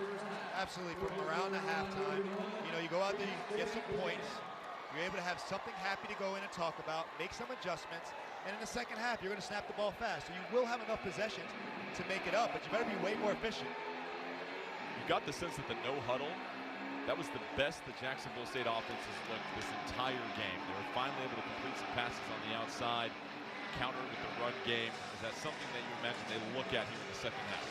Absolutely. They're able to finally run the ball, which opens up some of the passes. And Logan Smother, who we talked about, reliable, consistent, dependable, was able to check some routes to his receivers, easy passes, nothing too exotic, but he looked consistent. He looked reliable on that drive. They're going to need that Logan Smother in the second half. Jacksonville State trails by 21. They had 9 plays, 75 yards that drive. Their previous 7 drives, 23 plays for just 56 yards. So the Jacksonville State offense looking like it used to last year on that last drive, and now they finally put some much-needed points on the board right before halftime. Here's Ripa. And it's going to be brought out this time. Christian Washington trying to set something up here for Coastal Carolina just before halftime. Yeah, you're Coastal Carolina. You come out here, you take the knee, you go in halftime pretty happy, you drink some teal Gatorade, and you chill out a little bit. Rinse and repeat. Coastal Carolina took advantage of all the miscues from this Jacksonville State offense. Had the interception, had the sack that forced the fumble. They scooped it up, they ran it in. They've had a couple of big plays. Taylor, 36-yard touchdown, and then a 57-yard reception, and the knee will bring us to the end of the first half. Coastal Carolina leading by 21. Tim Beck, the start of his second season, couldn't ask for a better start to this year. Rich Rodriguez, Jacksonville State, some adjustments, most of them coming on the offensive end. Absolutely, they got to get it going. They got to run this tempo. They got to complete the easy passes. They got to do the basics. 3-score lead for Coastal Carolina. Halftime here in Jacksonville, Alabama. You are watching college football on CBS Sports Network. Start of the second half here in Jacksonville, Alabama. Coastal Carolina with the 31-10 advantage. Jacksonville State will have the first possession of the second half. Welcome back in. Jordan Kent alongside Logan Ryan. And Logan, 21-point lead for Coastal Carolina. How did they create the separation there in the first half? Turnovers. We talked about it. They took the ball away. They forced 2 of them, and they scored points off those turnovers. The red area. They made big plays, and they finished drives with touchdowns. Let's go ahead and check out the first half highlights as Coastal Carolina came in and already started to make a statement. Yeah, the first one here, Vasco to Taylor. That's too easy. Give me that. Wide open, 6 points. Then we have Clev Lubin with the scoop and score. Then get off of me. I'm going to reach and score that. And then Vasco with the rush. Ran a play 3 times in a row to punch it in. And then we're going to give it to Bennett to power his way through. They're just overpowering Jack State right now. Let's take a look at the Snickers first half stats, and what really jumps out, the total yards for Coastal Carolina against Jacksonville State, a team that was one of the top 10 defenses in the nation last year. Yeah, they got pass yards, rush yards, total yards, tied in turnovers, first downs, time of possession. They're getting everything they want. Jack State, this is a reality check. You better show up and show out. Coastal Carolina's doing whatever they want right now. They're going to continue to do it. They're not switching it up. So Jacksonville State is set to receive the kickoff. They scored very quickly just before halftime. It was the first time the offense in that no-huddle look, an offense that averages a play every 20.3 seconds. It was the best they looked all half. We'll see if they repeat that coming here in the third quarter. Rich Rodriguez, I'm sure, a very animated talk in the locker room at halftime. But as far as the quarterback battle goes, we saw Logan Smothers, Tyler Huff. Really, Logan Smothers looked the most comfortable and confident that final drive of the first half. Yeah, he hasn't played great, but he put it together in that last drive there. And some of that 6 completions, those 60 yards, most of that came in that last drive. And look, how you end halves and how you start them go a long way. They ended it the right way. Let's see how they started. We talk about momentum and trying to get back into this game mentally. A touchdown here, any type of score, you feel like all of a sudden you have some wind underneath your wings here for Jacksonville State. The handoff to the outside, Trey Stewart continues to show some strong running. 4 yards on that initial carry. He didn't play a lot in the first half, but he came in on that last drive and gave him a spark, so I'm not surprised to see him out here again. We've seen 3 different running backs, Anwar Lewis, Andrew Paul, and Trey Stewart, all get a crack at it in the first half. 2nd and 6, but we also mentioned Sean Brown, the team's best weapons at tight end, yet to catch a pass. Smothers will hold it, dashes upfield, avoids a would-be tackler, and some smart running by Smothers. Yeah, Smothers sets up a 3rd down here, and this is going to be crucial. They're going to be on the ball pretty quick. They need to convert this. What do? Do you go back and run it because it's 3rd and 3 and that's manageable? That's alive now. Or do you trust to put the ball in Smothers' hands? 3 yards on the carry. 3rd and 3, Smothers, the throw behind his receiver, was trying to get it to Michael Petway. We've seen that a couple of times tonight, that pass just being off target. It's not accurate enough. Petway, dynamic receiver in the slot, runs a slant, pitch and catch, and it's just behind him. Juan Powell's going to celebrate no matter what, but that is a bad execution. And to your point, you've got to slant. If you're going to try and miss that pass, you want to miss it in front of him so he has a chance, but that is what the accuracy issues that we saw with Logan Smothers a little bit last year led to that stall in the drive. So another punt here for Jack Dawson. Back to receive Trey Taylor. Taylor's going to give this a chance. A little wiggle, but then leveled deep down the field. 48 yards on the punt as the special teams for Jacksonville State and Baldwin getting in there to put a cap on it. And the big question is, how do we get here, right? How is Jacksonville State behind 21 points? And we just saw it on that drive. Okay, Logan Smothers not creating enough with his legs, gets to a 3rd down, a 3rd and manageable, is not able to execute the simple details of the slant. Meanwhile, Ethan Vasco's coming out balling, 147 yards, a TD, and 30 more yards on the ground, and another TD. So he's been playing a much better at quarterback, and that's why the score reflects that. Vasco's played quarterback the entire time. There are thoughts about Noah Kim, the transfer from Michigan State, getting some opportunities, but so far it's Javen Simpkins spinning forward on the first carry. 6 yards on the game. Not a bad way to start the drive. We know he had the fumble in the first half, but he's back in it. And every time he's in it, they're giving Brandon Bennett a rest. We know what he can come in and power in when he gets close to the red zone.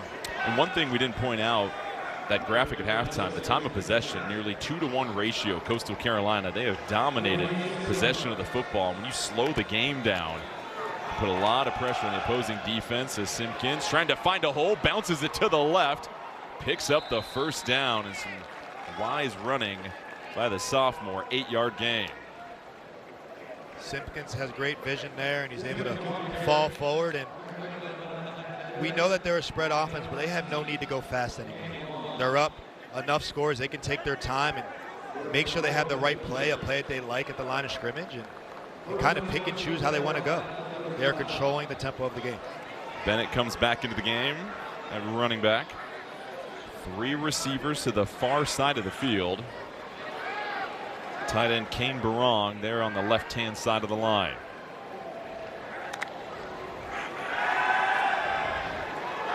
Vasco thought about it, holds on to a tough pass across the middle, threads the needle. Excellent catch made by Cameron Wright.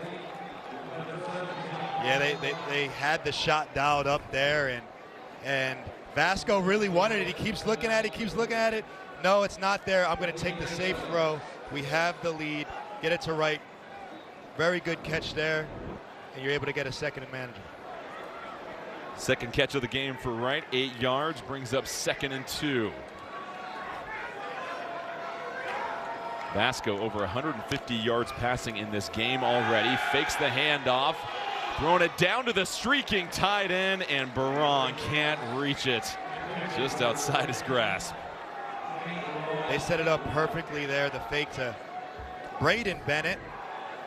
The tight end sneaks out, he is wide open, and we just missed it. And we call this play on 2nd down because Jack State is not expecting that, and Vasco knew he missed one there. It's also the timing. It's one thing in practice and another thing to get into the game when you're trying to get the timing on these throws down. 3rd and 2, Vasco will keep it. Follows the lead blocker, and it's Barong that springs a hole open for him, and it's another first down for Coastal Carolina after the 4-yard rush. The fake toss to Bennett, he's such a threat, you got to respect it. Then Vasco comes downhill. We know he's a big athletic runner, and that's a great play call there by Trickett. 1st and 10 at their own 47, and it's been a nice mix of pass and run here for Coastal Carolina. 155 yards through the air, 162 on the ground so far this evening. You see Coastal going a much slower tempo in this half. They know they have the lead. Vasco again, another designed run. First tackler misses, and Vasco, determined, dives forward, picks up 6 yards. This is the quarterback power play that he scored a touchdown on earlier. We talked about he ran it 3 times in a row. It's still in their arsenal. It's still in their bag, and they're going to run it when they need 5 yards because Jack State has not proved to be able to stop that play just yet. And so much of this game, you have to give a lot of credit to the offensive line for Coastal Carolina. There was a lot of talk about this defensive front for Jacksonville State, what they did last year. It's been the offensive line for the Chanticleers that has dominated this game. Play action, Vasco this time. Down the field, has a man open, catch is made. Brought down at the 2-yard line. 46 yards, Malik Mega hauls it in.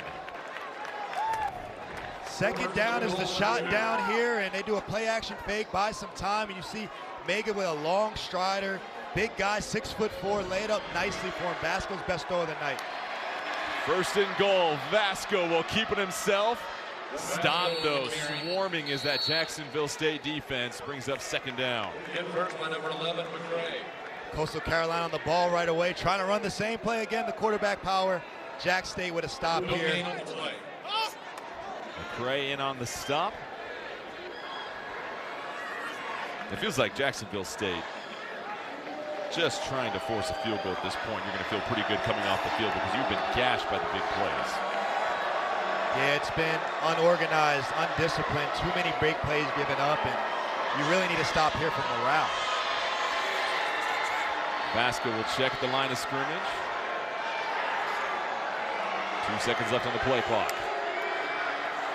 The handoff to Bennett. Bennett marches forward, and another touchdown for Coastal Carolina.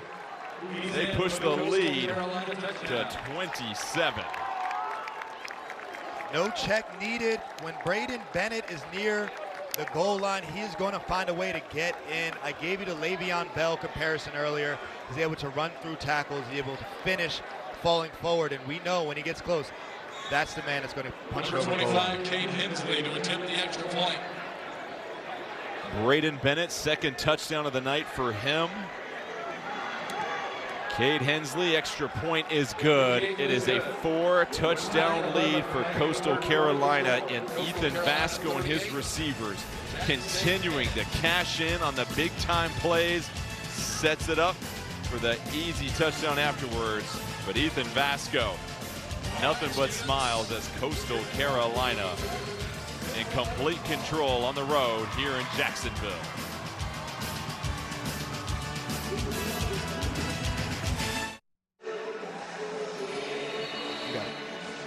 38-10 advantage for Coastal Carolina. 9:11 left here in the third quarter as the Chanticleer is in full control. But Logan, they're doing this with 65 new players on the roster this year. 34 of them being transfers. The portal be good to me. They didn't know how this was going to play out.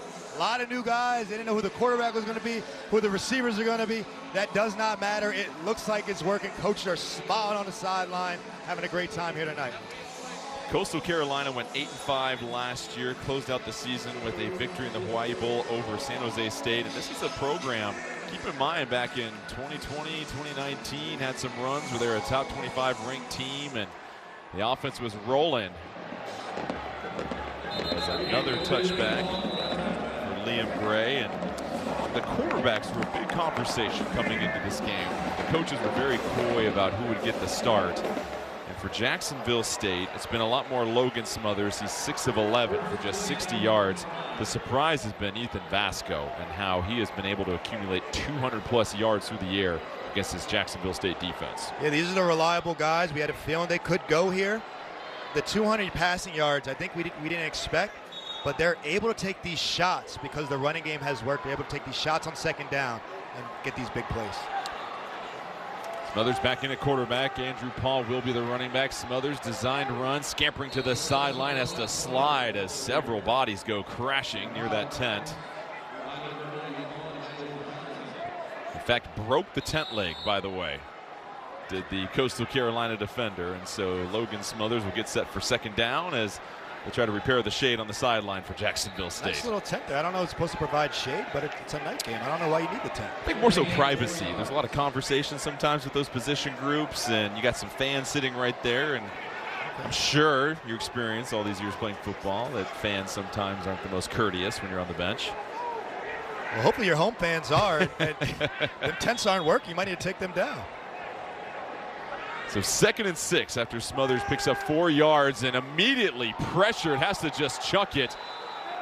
No time whatsoever for that play to develop down the field as busting through the line was Emmanuel Johnson.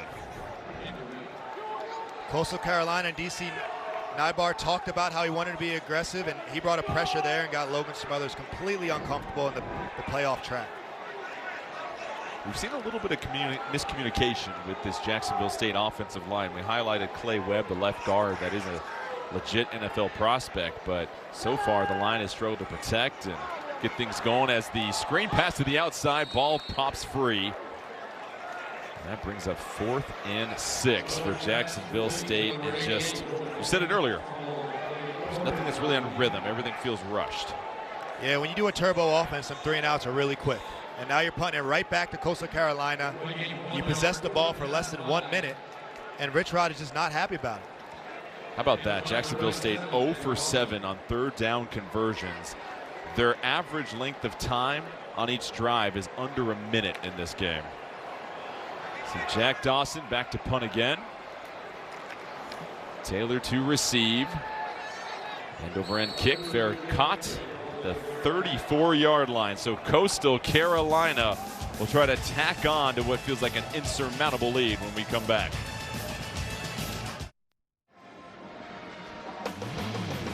Next Sunday, the 2024 NFL on CBS season kicks off with a slate of great matchups, including Pats Bengals and Trevor Lawrence taking on Tua.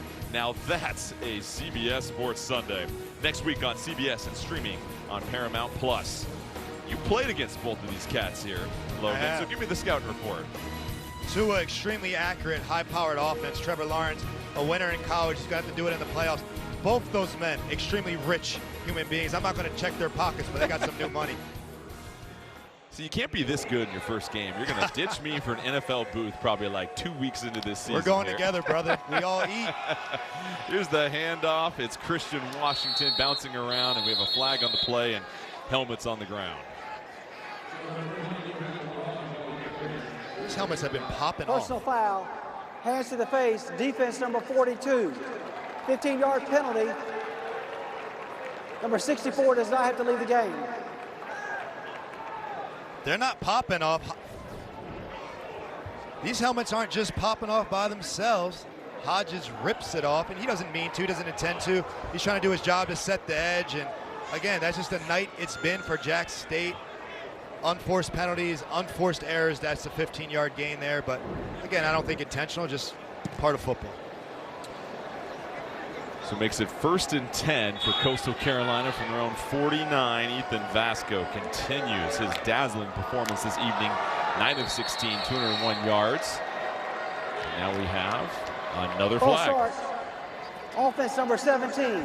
5-yard penalty, remains first down. That's the receiver, Cameron Wright, and I tell you this much. False starts in the receiver room. We're going to lead to some running in practice later. Absolutely. First game here, you know, there's going to be some mistakes, but haven't been too costly yet for Coastal Carolina. Makes it 1st and 15. The handoff, Washington trying to lead the troops forward. And another helmet falls off. I believe that is Zovan Lindsay again losing his lid. Brings up 2nd down. Zovan got a nice haircut, lined up. The dreads are looking nice. Ooh, nice catch. He just wants to show the hair off. I'm not mad at him. Did you ever lose your helmet in a game? Plenty of times. Yeah, you know, sometimes I didn't tighten it too tight as you would think. Sometimes I don't even play with a mouthpiece, believe it or not. Really? That's how efficient I can be as a tackler. That kids do not do that at home. You still got a full mouth of 32 as well. That's impressive, Fred. 38-10 lead for Coastal Carolina. 2nd and 13 this time. Washington lowers the shoulder, spinning, twisting, turning. Brings up 3rd down as Jacksonville State. It's a much needed stop here, but we have a defender down on the field in pain. Yeah, Coastal Carolina does not have to get too exotic at this point. They can run the ball, try to drain the clock, be as safe as they can. Turnovers are the only way this game can flip. Believe that is Pat Taylor that is face down on the turf right now. Training staff tending to him. We'll step away and we'll give you an update as soon as we have one here in Jacksonville.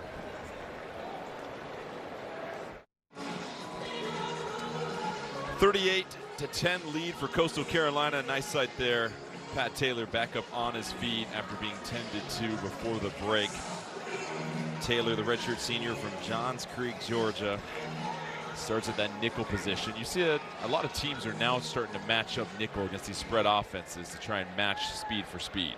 You absolutely have to, and the nickel's a unique position. I played it most of my career, and you got to be able to tackle, you got to be physical in the run game, you got to be able to cover. So you absolutely need a nickel and a good one to face these high-octane spread offenses. Braden Bennett exits the backfield, takes a wide split. Ethan Vasco now all by himself, takes the snap. It's going to be a screen to the tight end. Kane Barong gets the completion. And I know they're absolutely excited to have him back, coming off an injury last year, I believe a knee injury. So he's a big leader on the team. They love their tight end room because of him. He's back playing after a long recovery. So, Kane, I've been in your position. I know how hard rehab is, so congratulations coming back and almost getting a first down there. So, Coastal's going to punt it away here, but they're just playing safe. 4th and 1. Sebafundi back to punt. Flip Rudolph to receive for Jacksonville State. Fair catch made at the 11. So a stop for the Jacksonville State defense. Now an opportunity for their offense to get going here in just a moment. But before that, let's go ahead and send it back to the studio for an update.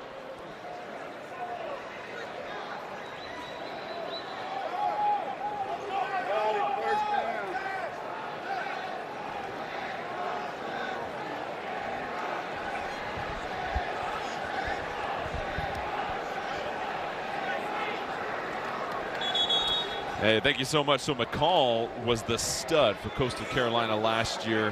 High-octane passing attack. He transfers to NC State. And that's a big question mark for Coastal Carolina this offseason. Who will be the quarterback? Ethan Vasco has been terrific here tonight. On the other side, a lot of questions on offense as we now have another quarterback switch with Tyler Huff in the game. Huff spinning away. Instant pressure felt, and another breakdown, Logan. Yeah, Rich Rodriguez is kind of switch it up, and he puts Tyler Huff in, who is the better passer. He does transfer from Furman, but he just hasn't been able to execute the offense today. Some mishaps, a bad snap exchange there through the whole timing of the playoff. Loss of 5. 2nd and 15 at their own 5. Huff lets it rip, intercepted near the sideline. Christian Conyer picks it cleanly out of the air.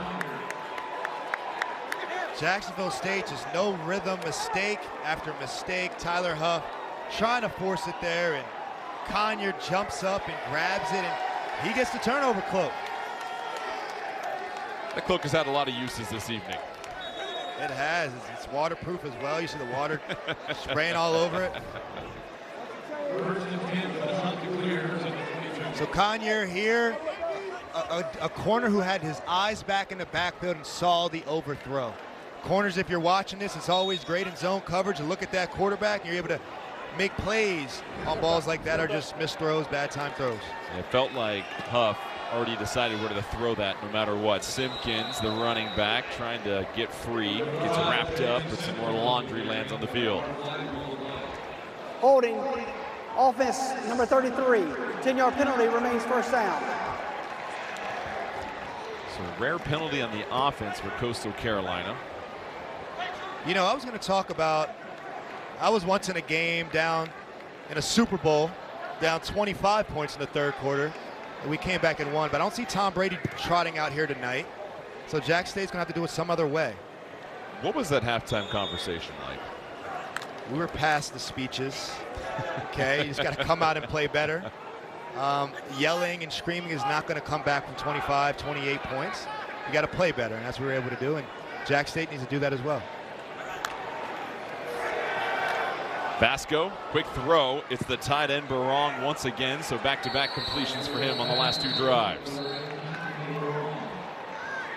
Yeah, Ethan Vasco is able to kind of check these plays at the line of scrimmage. They had another shot lined up there. He didn't like it, and he takes the easy access throws. Throw to who is open, throw where there is space. Being a quarterback is, don't overcomplicate it. It was interesting, our conversation with offensive coordinator Travis Trickett. When we asked him, what are you looking for from the quarterback position? He said, we want our quarterback to be decisive, and that's really an excellent way to describe the way that Vasco's played tonight. Absolutely, he's taking care of the ball for the best that he can, and he's operated the offense well. He's taking the shots downfield when they're available, and when they're not, he's not forcing the ball. He's protecting the lead, and this is what they need from the quarterback. Simpkins the carry, 3rd down coming for Coastal Carolina. You notice it's been a pedestrian pace this second half for the Chanticleers. Christian Washington, the revolving door of running backs, continues for Coastal Carolina on 3rd and 11. I see these DBs in a straight line here, coming over, running in man-to-man.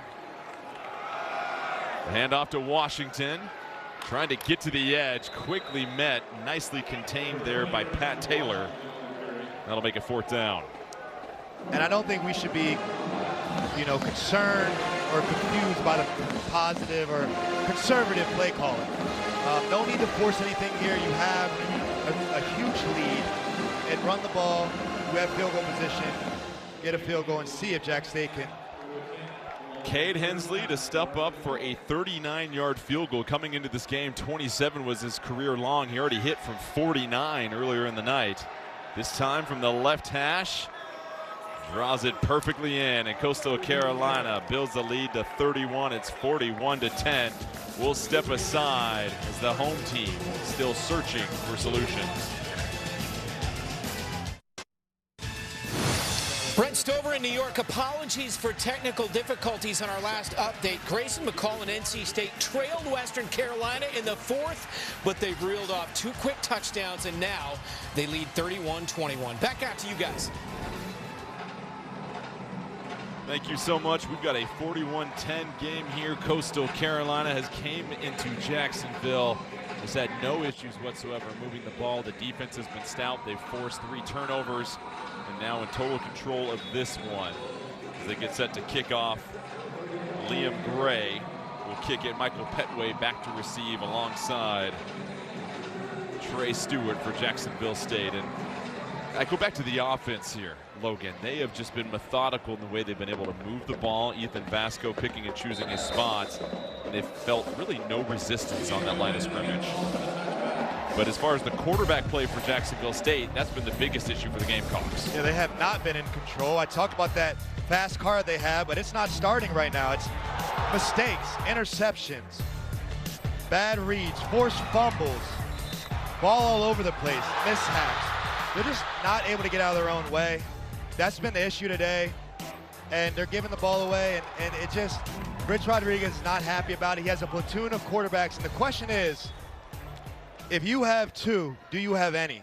And right now, just because they have 2, it looks like they have none, because none of these guys have played well enough to keep them in the game. Combined 7 for 18. Huff still looking for his first completion of the game. This time sails it over Sean Brown, the tight end.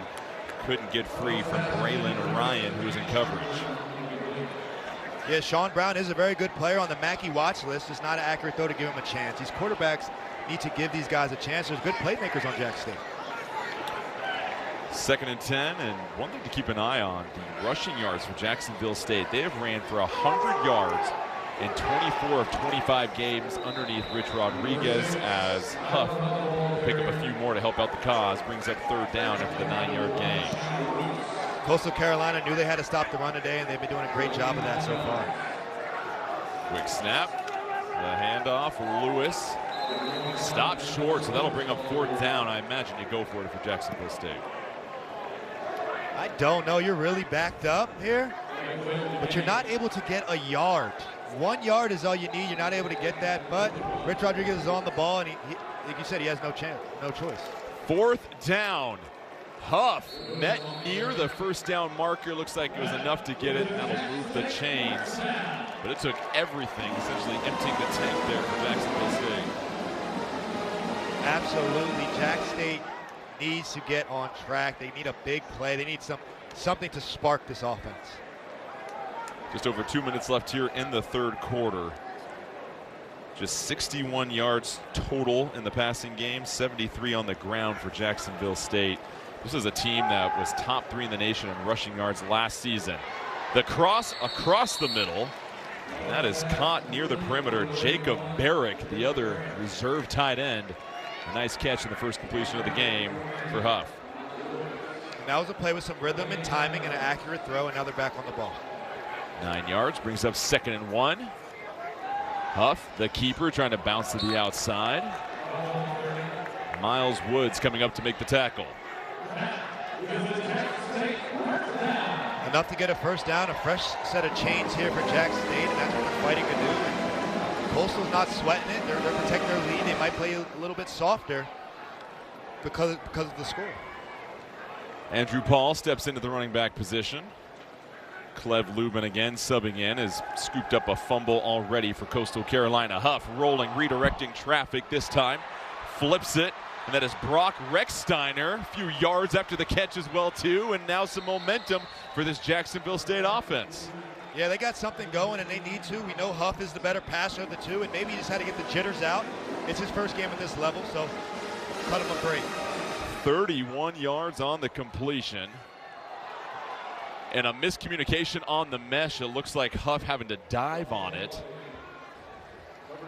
And that has been Huff's Achilles heel all night.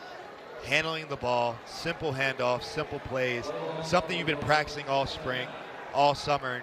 He just hasn't been able to do it consistently enough tonight under the lights. Makes it 2nd and 12. One more look here. And Rich Rodriguez said this. He said, who can play under these lights? We know we haven't seen this yet, and this is a simple play. It's just not executed. So Lewis and Paul, both tailbacks flanking Huff. The handoff this time to Lewis. Lewis skates to the outside, dragged out of bounds. That'll be the end of the third quarter. Coastal Carolina extending their lead. 1 quarter left before the Chanticleers can try to claim victory. It's been their defense that's led the way all night long. Jacksonville State trying to get something going here on offense. You're watching college football on CBS Sports Network, presented by Geico.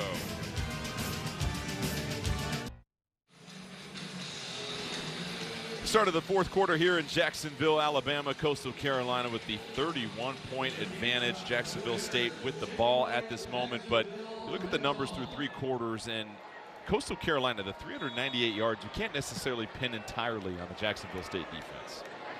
When the offense goes 3 and out so quickly, it puts the defense on the field a lot more. You don't get the chance to rest. You don't get a chance to recover and make adjustments. So it's not all just the defense tonight. It's obviously both sides. 3rd and 6. Jacksonville State 0 for 8 on 3rd down so far in this game. And it's going to be Lewis trying to lunge forward. That'll be the first 3rd down conversion of the game. And that brings us to tonight's Red Zone, which is brought to you by Verizon. That tells the story, too, for this offense, Logan. You get your first 3rd down conversion in the 4th quarter. Yeah, you break that seal in the 4th quarter. That's not what you anticipated, but here they are. Let's see what they do with it. Lewis gets it again, trying to spin out of the grass, but hog-tied by Will Whitson.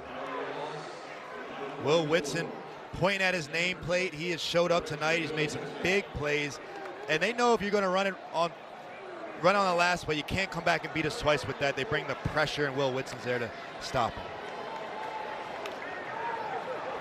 2nd and 11. Tyler Huff, this has been his best drive of the game, rolling to the right, reading the defense, tries to fire a strike. Sean Brown couldn't catch the fastball, brings up 3rd down. I got to highlight the coverage tonight by Coastal Carolina. I mean, they haven't made it easy. These receivers have been covered. We've seen the interceptions by the cornerbacks, and just great coverage around the board. 3rd and 11. 2 receivers split out to each side. Huff, quick throw, caught by Cam Vaughn, but still not enough for the first down. And now at 4th down, I imagine Rich Rodriguez will decide to just get some points and kick the field goal. That is not what I thought Rich Rod would do. I thought he would go for it there. You need touchdowns at this point. But I think right now he just needs to see points on the board. He just needs to see some good sign of a drive and go out and try to get a defensive stop. So Garrison Ripa made one earlier, this time from the right hash for the left-footed kicker. Ripa tees it off, and Jacksonville State now has 13 points. The lead, though, for Coastal Carolina at 28 as Tyler Huff completes his finest drive of the evening.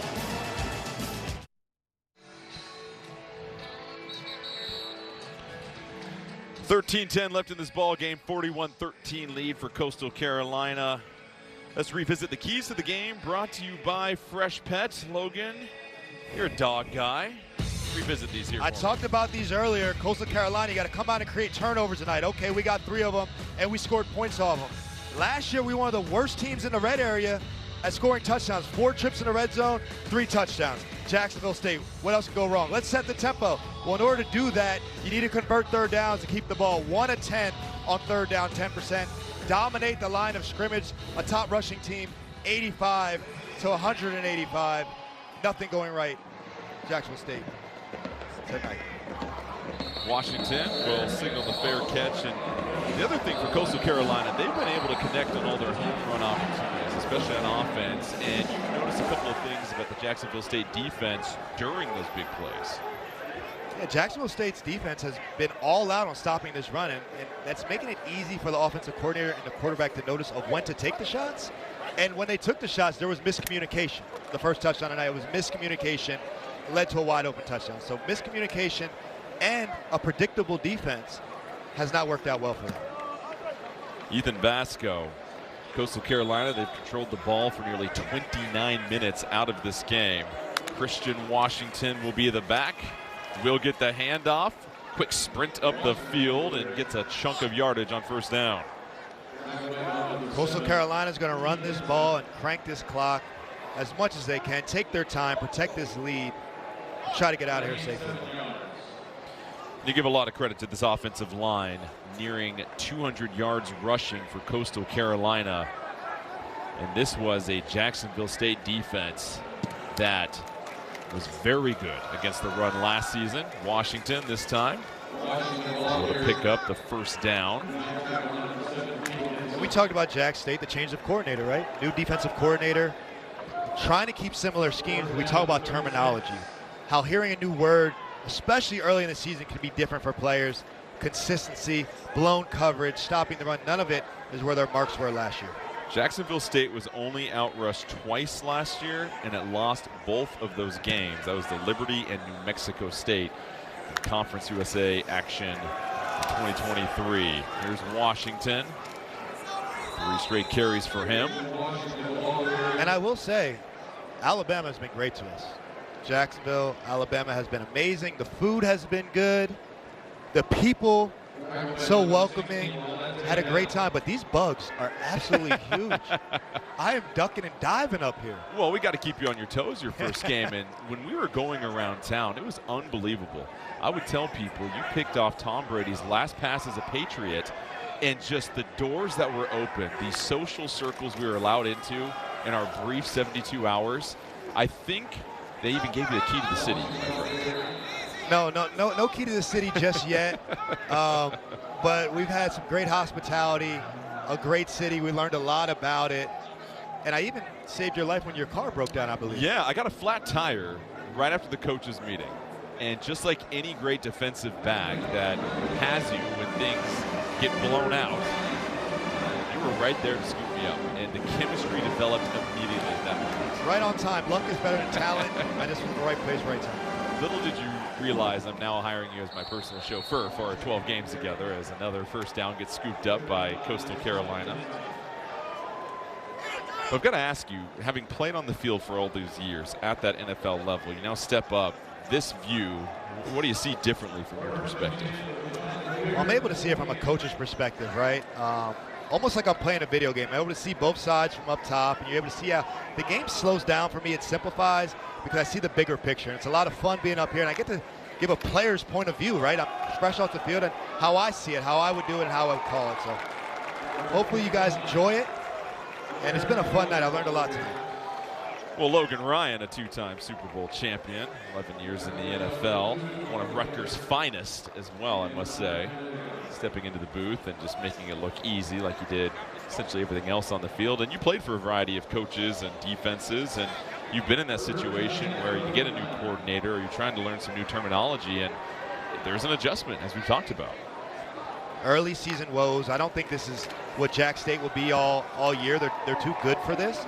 But there are times where you come out at the start of the season flat. There are times it looks like the world is falling on you and everyone gives up on you, but you just got to stay together as a team.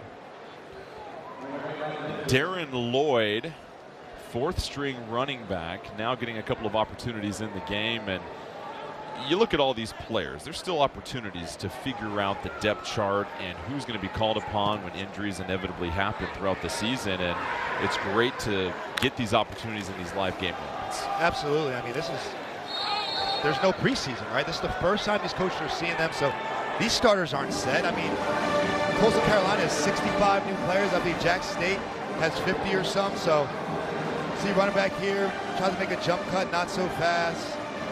Hughes is still playing hard. He's playing for something.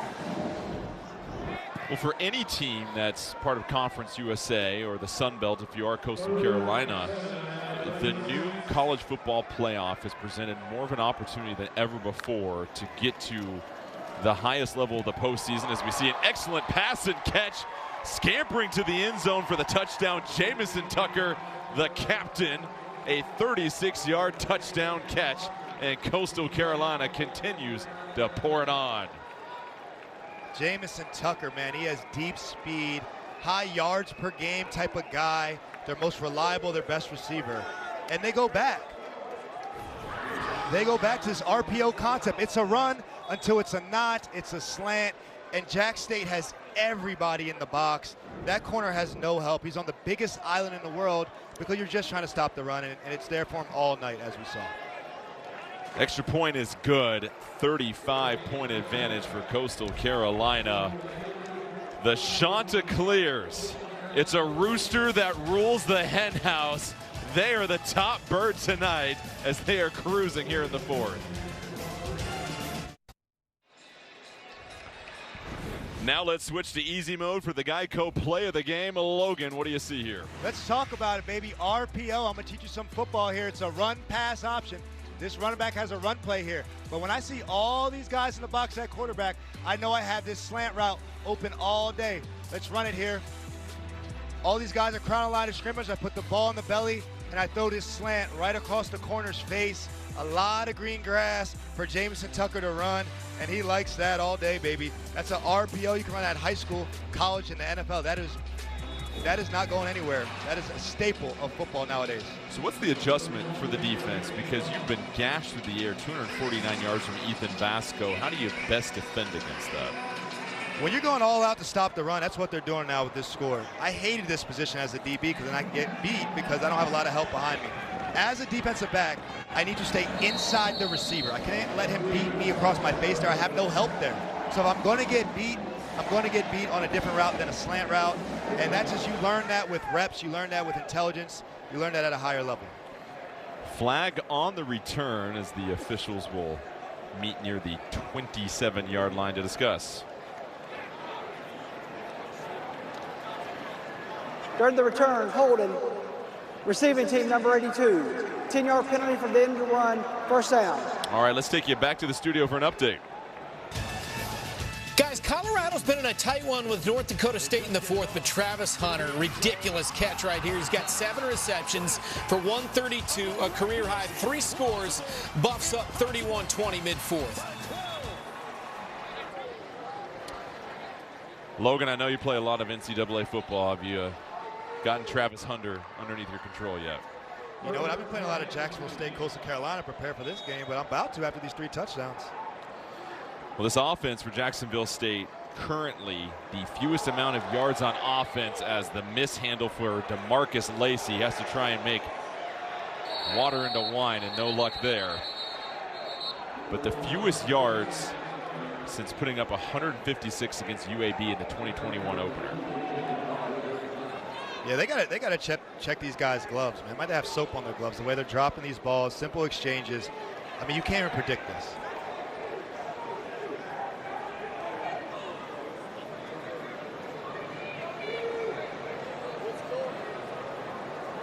Personal foul, illegal blindside block. Offense number 6. Penalties half the distance to the goal, remains first down. Not too often that you see the quarterback called for an illegal blindside block, but that is Tyler Huff. So he was just trying to help out his teammate. I like that play. I mean, he's trying to show some grit out there. He's trying to help his receiver or running back out there. I mean, you know what? That's a penalty. They're going to review it, but, you know, at least he didn't quit, showing some effort. So they're going to review this for Tyler Huff, I imagine for targeting, and all of a sudden it kind of simplifies your quarterback controversy for next week if it is called a targeting, and not necessarily something people had on their bingo card was quarterback targeting in the fourth quarter. Has the quarterback ever got a targeting call? Challenge our stat guys on these. D cleats, gotta say. One more look at it. I'm impressed by it. You know, I mean, not a lot of pass yards, not a lot of touchdowns, one great block. Gavin Ransaw is 6'3", 295. So Huff, listen, I get it as a quarterback. Defensive line's been chasing you all night. Anytime you get a chance to return the favor. And Hansaw's going to have a tough time on the flight home. You know what I'm saying? Oh, like, yes. Like, it's all gravy for us at Coastal Carolina. We had a great game, but you got decleated by a quarterback? I can't let that live.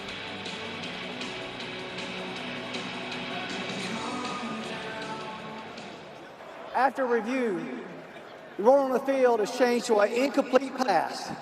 The illegal blindside block will be enforced half the distance from the 15, remains first down. So incomplete pass, illegal blindside block. Let's look at it one more time. Interesting. It is a forward pass, so that is a pass, and that's an easy pass stat for quarterbacks and wide receivers. That's why it's incomplete. Now, getting a penalty on essentially would have been a dead play. That is interesting. I don't know how many times I've seen that. That would have been fascinating if targeting was called, because essentially the play is dead right there when the ball hits the ground. Anything else that happens afterwards, right, it's a dead play. But the whistle was not blown, so how do the players know the play's dead? The good news for Huff, he gets to stay in the game. The bad news for Ransaw is that is going to be paused in the meeting room come Monday.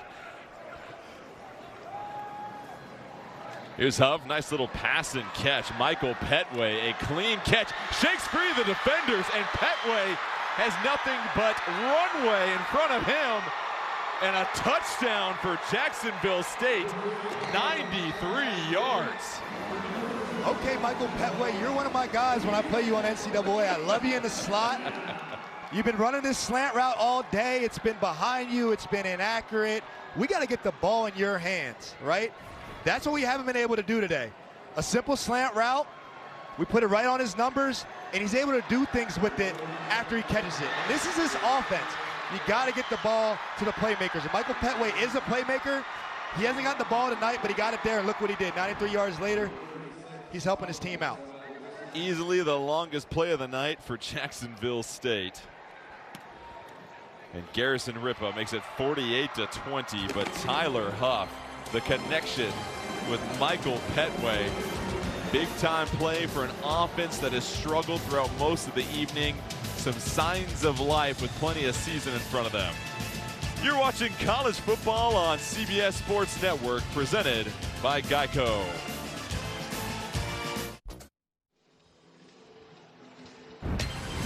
College football on CBS Sports Network is sponsored by Walmart.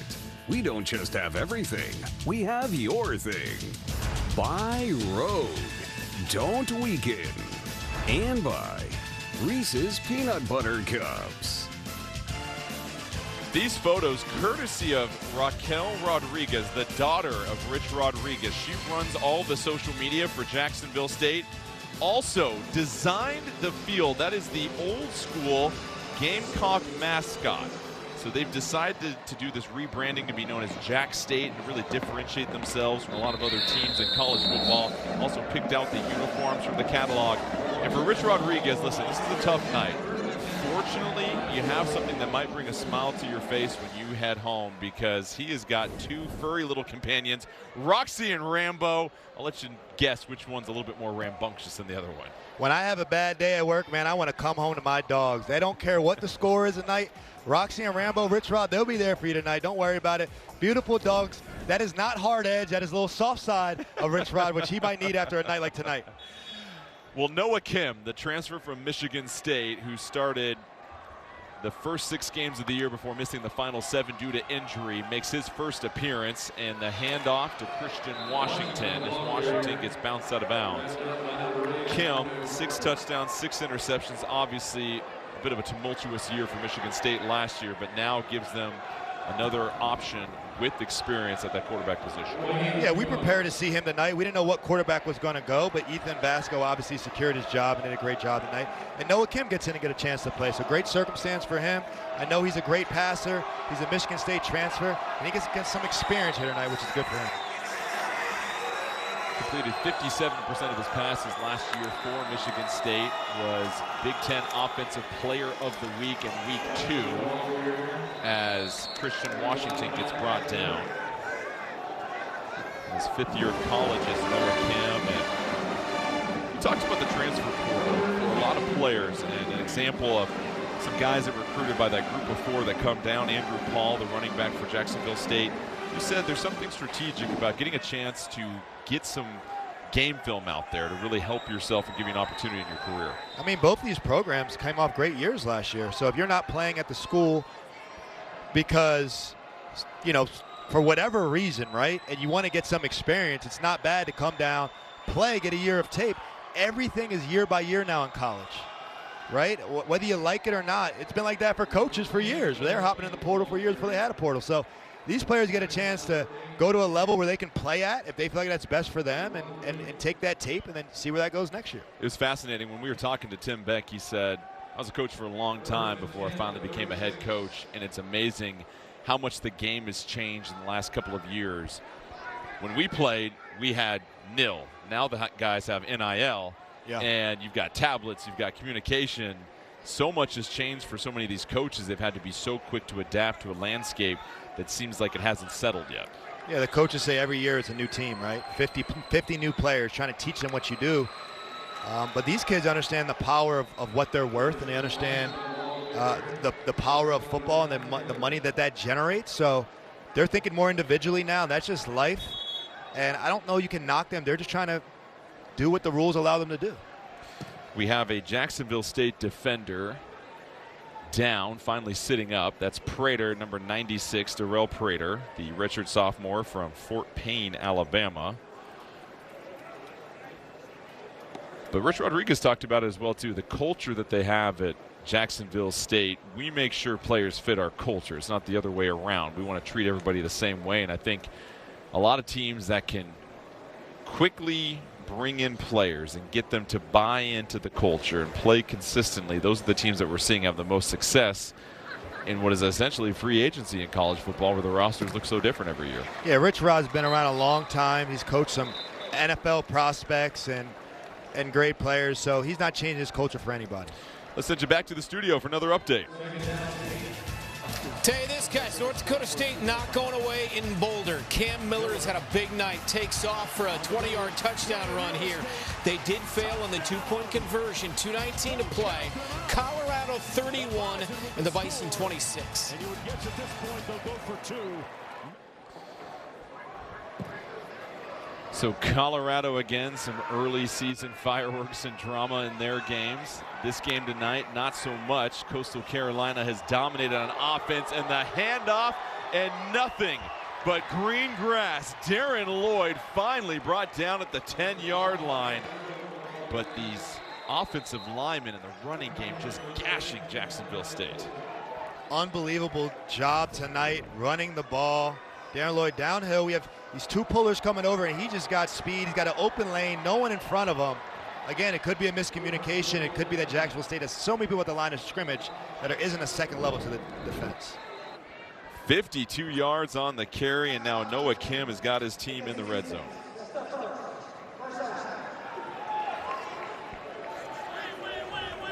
So Noah Kim will try to punch it in for Coastal Carolina. They try to eclipse the 50-point mark, which is something that not a lot of teams can say they've done against Jacksonville State and this defense they've had over the last couple of years. Absolutely. I've been playing football for a lot of years. I can't tell you many times I gave up 50 points. That is going to be a rough meeting tomorrow from every position group. You do not want to be in their shoes tomorrow morning. I was about to say, if you're on the field, nobody's scoring 50 points, right? Here's the handoff and quickly wrapped up. You were sharing a really cool story, though, about your time playing against Tom Brady and what he was reading and what helped you become a better player, and really how there's so many little details that can help these guys improve their game and get to the next level. Yeah, playing with and against Tom Brady helped me a lot as a player, and he had the nuances of every defender on the field. If you could have one tell from one guy, he knew exactly what to check to, and I would play against him, and he knew that I was blitzing because I didn't look at him. I didn't want to look at him. I didn't want to give it away. He's like, yeah, you didn't look natural. You didn't look at me enough. You normally do. So then I had to learn how much I looked at him when I blitzed. So he made me a better player. He made me think about all the tendencies I'd possibly given away. Noah Kim fakes the handoff, racing towards the sideline, has to quickly get out of bounds and took a hard shot against the concrete wall right there. There's not a lot of space between the sideline and the wall. And you see Kim was holding that right hip and a little bit of a limp. No padding right there as well, too. Yeah, this is the hardest tackle tonight by Jack State, is the wall right there. Bang, right there in the side of the hip. That is a soft spot. That kind of hurts. I know that hurts. That's a dead leg right there. See Noah Kim immediately. That's how I look getting out of bed every morning. Welcome to post-NFL career life, Logan. You have so much to look forward to, my friend. I'm not there yet. Third and goal for Coastal Carolina. Kim bouncing around, trying to spin. He'll be wrapped up, and that brings up 4th down with just 3 minutes left in this ball game.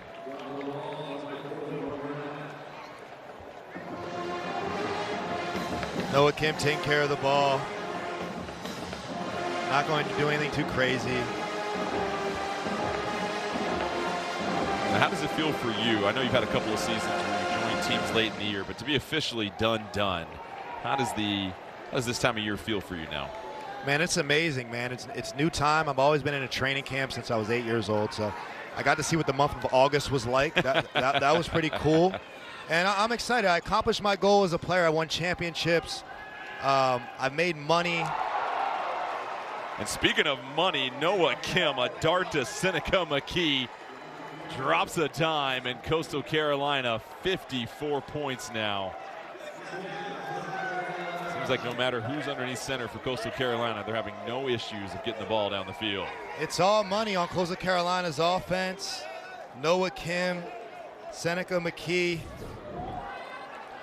They're operating. My favorite play, that old RPO we talked about, right? All these people close to the line of scrimmage, that slant is going to be open all night long. Jacksonville State has not made the adjustments. The extra point makes it 55-20, Coastal Carolina in full control, and Noah Kim, the accuracy. I don't like the run. I have the pass there. That is a nice grab. The coaches highlight his ball skills, and he put them on display right there. Hard to catch those deflected passes sometimes, and Rich Rodriguez, it's been a long night. Never really was able to get things quite going out the gate. And for Coastal Carolina, there were a lot of questions about this offense. They lost their top quarterback, their 2 top receivers. They said they had some holes to fill with some guys that had talent but not experience. But it's on full display after this 9-play, 75-yard drive as McKee caps it off with that 9-yard touchdown.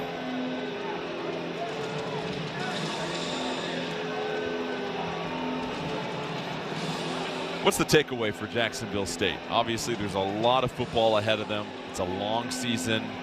A lot of things can go wrong in the first game of the year, and you finally get a chance to look at the film and correct some things. And where do they go from here? You got to burn the tape. You got to forget this one pretty quickly. There's not much to learn from. Everything was not good enough. Offense, defense. You got to figure out who your quarterback's going to be. Neither of the quarterbacks that you played well. So you're going back to the drawing board. You're not going to be able to run this offense without a quarterback at the helm of it. So Rich Rod has some work to do. Back to receive, Michael Petway, called a fair catch. Coming up next, join CBS Sports Network in the studio as the Inside College Football crew breaks down tonight's action from the gridiron and beyond. It was a busy Thursday night of football, and a lot going on around the country. Keep in mind as well, too, in this game, we've got one of those new rule changes. The 2-minute timeout is looming here closely. The clock will stop, and I think a lot of coaches said, we want this because we need something to signify when the clock stoppage rules change. It felt like it sprung up on us pretty quickly last year. Yeah, and it provides for better late game strategy and late half strategy, but there's no strategy needed right now in this one. Huff able to complete it. And finally, you're seeing Huff getting a little bit of momentum going. We saw it in the last couple of drives, and the 93-yard touchdown to Petway. So we'll step away. It's the 2-minute timeout. Jacksonville State trying to orchestrate one more drive, but it is all Coastal Carolina. Ethan Vasco, there was maybe a quarterback controversy coming in. It was silenced tonight. Not anymore. Ethan Vasco got the nod, and I see why. A bomb to Taylor there. We talked about this slant route. Taylor again. He's got speed to kill. Vasco with the legs and the power. Powers it in there. Anything he wanted was there tonight. Downfield throws. Just throwing dots on the money. Ethan Vasco, smile, buddy. You had a great day. Congratulations. You earned it. Vasco's numbers, 12 of 19, 249 yards, 2 touchdowns, 1 interception.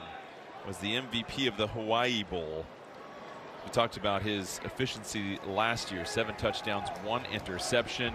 Huff this time deep down the middle. Nice leaping grab made by Gerard Bowie. This drive right here is 100% for Huff to see what I can get going next week. Am I going to be the guy? I'm going to get the nod. Can I end this game on the right note? Catches now for Bowie and some fourth quarter action. Huff scans the pocket. Contested catch made on the outside. Cam Vaughn fighting the traffic. I'm starting to see the accuracy from Huff. They said he's the better passer, and that was an accurate pass right there. For Coastal Carolina, they weren't quite sure what they were going to have in live game action, but you walked away very impressed with what they've been able to showcase. They have a lot of weapons. They have receivers. They have multiple running backs. They have a great O-line, corners on the defensive side. Everyone played well tonight. Huff, the pitch. It's Trey Stewart racing down the sideline. Gets a block from Huff. Stewart into the end zone. I tell you what, Tyler Huff not afraid to throw his body around. Pries open a 38-yard touchdown run for Trey Stewart. Trey Stewart's been the best back for Jack State tonight. I would like to see him play more. And they're able to run a simple speed option. They like the look here, and he options off number 40, and he has some speed and some moves in the open field that is just hard to tackle. Rumble, big man rumble.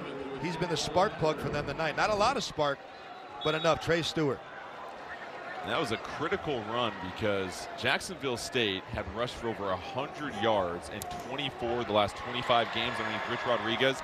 That run right there put them north of 100 yards. The trend continues. Even on a difficult night, Jacksonville State able to generate a couple of big-time plays here in the second half, but too little too late against the Coastal Carolina wave of offense. 4 plays, 75 yards, minute 12 off the clock. And now there's still more questions at quarterback. Logan Smothers was able to play well in the first half. Tyler Huff, though, has really come alive here in the second. Yeah, I think Tyler Huff settled down. You know, he came from Furman, but he was a Southern Conference Player of the Year. But this isn't the Southern Conference anymore. So it's a step up in competitive, step up in the athletes out there. And, you know, maybe he had to settle down. Let's check out some Conference USA storylines as we head into the season. Will Liberty win the conference again? They made it to the Fiesta Bowl last year. Huge bid for them. Kennesaw State joins this season. And then a few more teams will be joining next year because Delaware and Missouri State will hop on board in 2025. And then 3 teams with new head coaches: Derek Mason at Middle Tennessee State, Tony Sanchez at New Mexico State, and Scotty Walden at UTEP. Keep in mind, Jacksonville State last year was their first year in FBS. It was the first team to ever make a bowl game in their first year at the FBS level. Had a great year, and they won a bowl game. Expectations were high this year, right? But there's a change at quarterback, a new quarterback. So I think expectations can still be high. I know it was a bad night tonight, but it's the first game of the year. You still have time in this conference. You're going to have to figure it out pretty soon, though. So under a minute left, Coastal Carolina, you imagine now, will just take a couple of knees here and close out this game, or a couple of conservative handoffs. And they've got a lot to be pleased with, does Coastal Carolina, with the way that they perform. Noah Kim will step back onto the field to close this out. Offense, defense, special teams, every phase of the game seemed to really click for them tonight. Coastal Carolina has been, you know, thinking they would miss Grayson McCall, but he wasn't missed tonight. I mean, this offense looked great. These quarterbacks both played well. Upcoming schedule for Coastal Carolina: home game against William and Mary and Temple on the road, and then home against Virginia. That's the one I'm sure everybody's circling, a chance to take on an ACC opponent on your own home turf. That'll be a tough test for them, but Tim Beck's going to take it one game at a time. He played coy with us this week. He said, I don't know. I got a lot of new players. I don't know who my quarterback's going to be. I don't really know. Well, we know today everyone can play. So that'll do it for this one. Coastal Carolina, a dominant 55-27 victory over Jacksonville State, as the teams would meet at midfield to exchange pleasantries. But the Chanticleers came in, and right from the start, Logan, dominated. And I think it goes back to the line of scrimmage. That's what predicated everything they were able to do offensively. They set the tone today. They ran the ball when they wanted. They took the shots downfield when they wanted. They had it any way they wanted it. Ethan Vasco, that man right there, had a heck of a day. And Coastal Carolina is going to be going back to the teal turf surfing high. 552 total yards of offense for Coastal Carolina. Jacksonville State, the offense started to warm up late in this one. They put up 357 total yards. It's Vasco that was very impressive, 249 yards, 12 of 19. Simpkins, 12 rushes, 80 yards as they pick up their first victory of the year and really solidified a couple of questions they had on offense. Well, for Logan Ryan, who did excellent in his first game, and our entire crew, I'm Jordan Kent. This has been a presentation of CBS Sports Network, the 24-hour home of CBS Sports. We say goodnight from Jacksonville, Alabama. Now we send it to the studio for Inside College Football.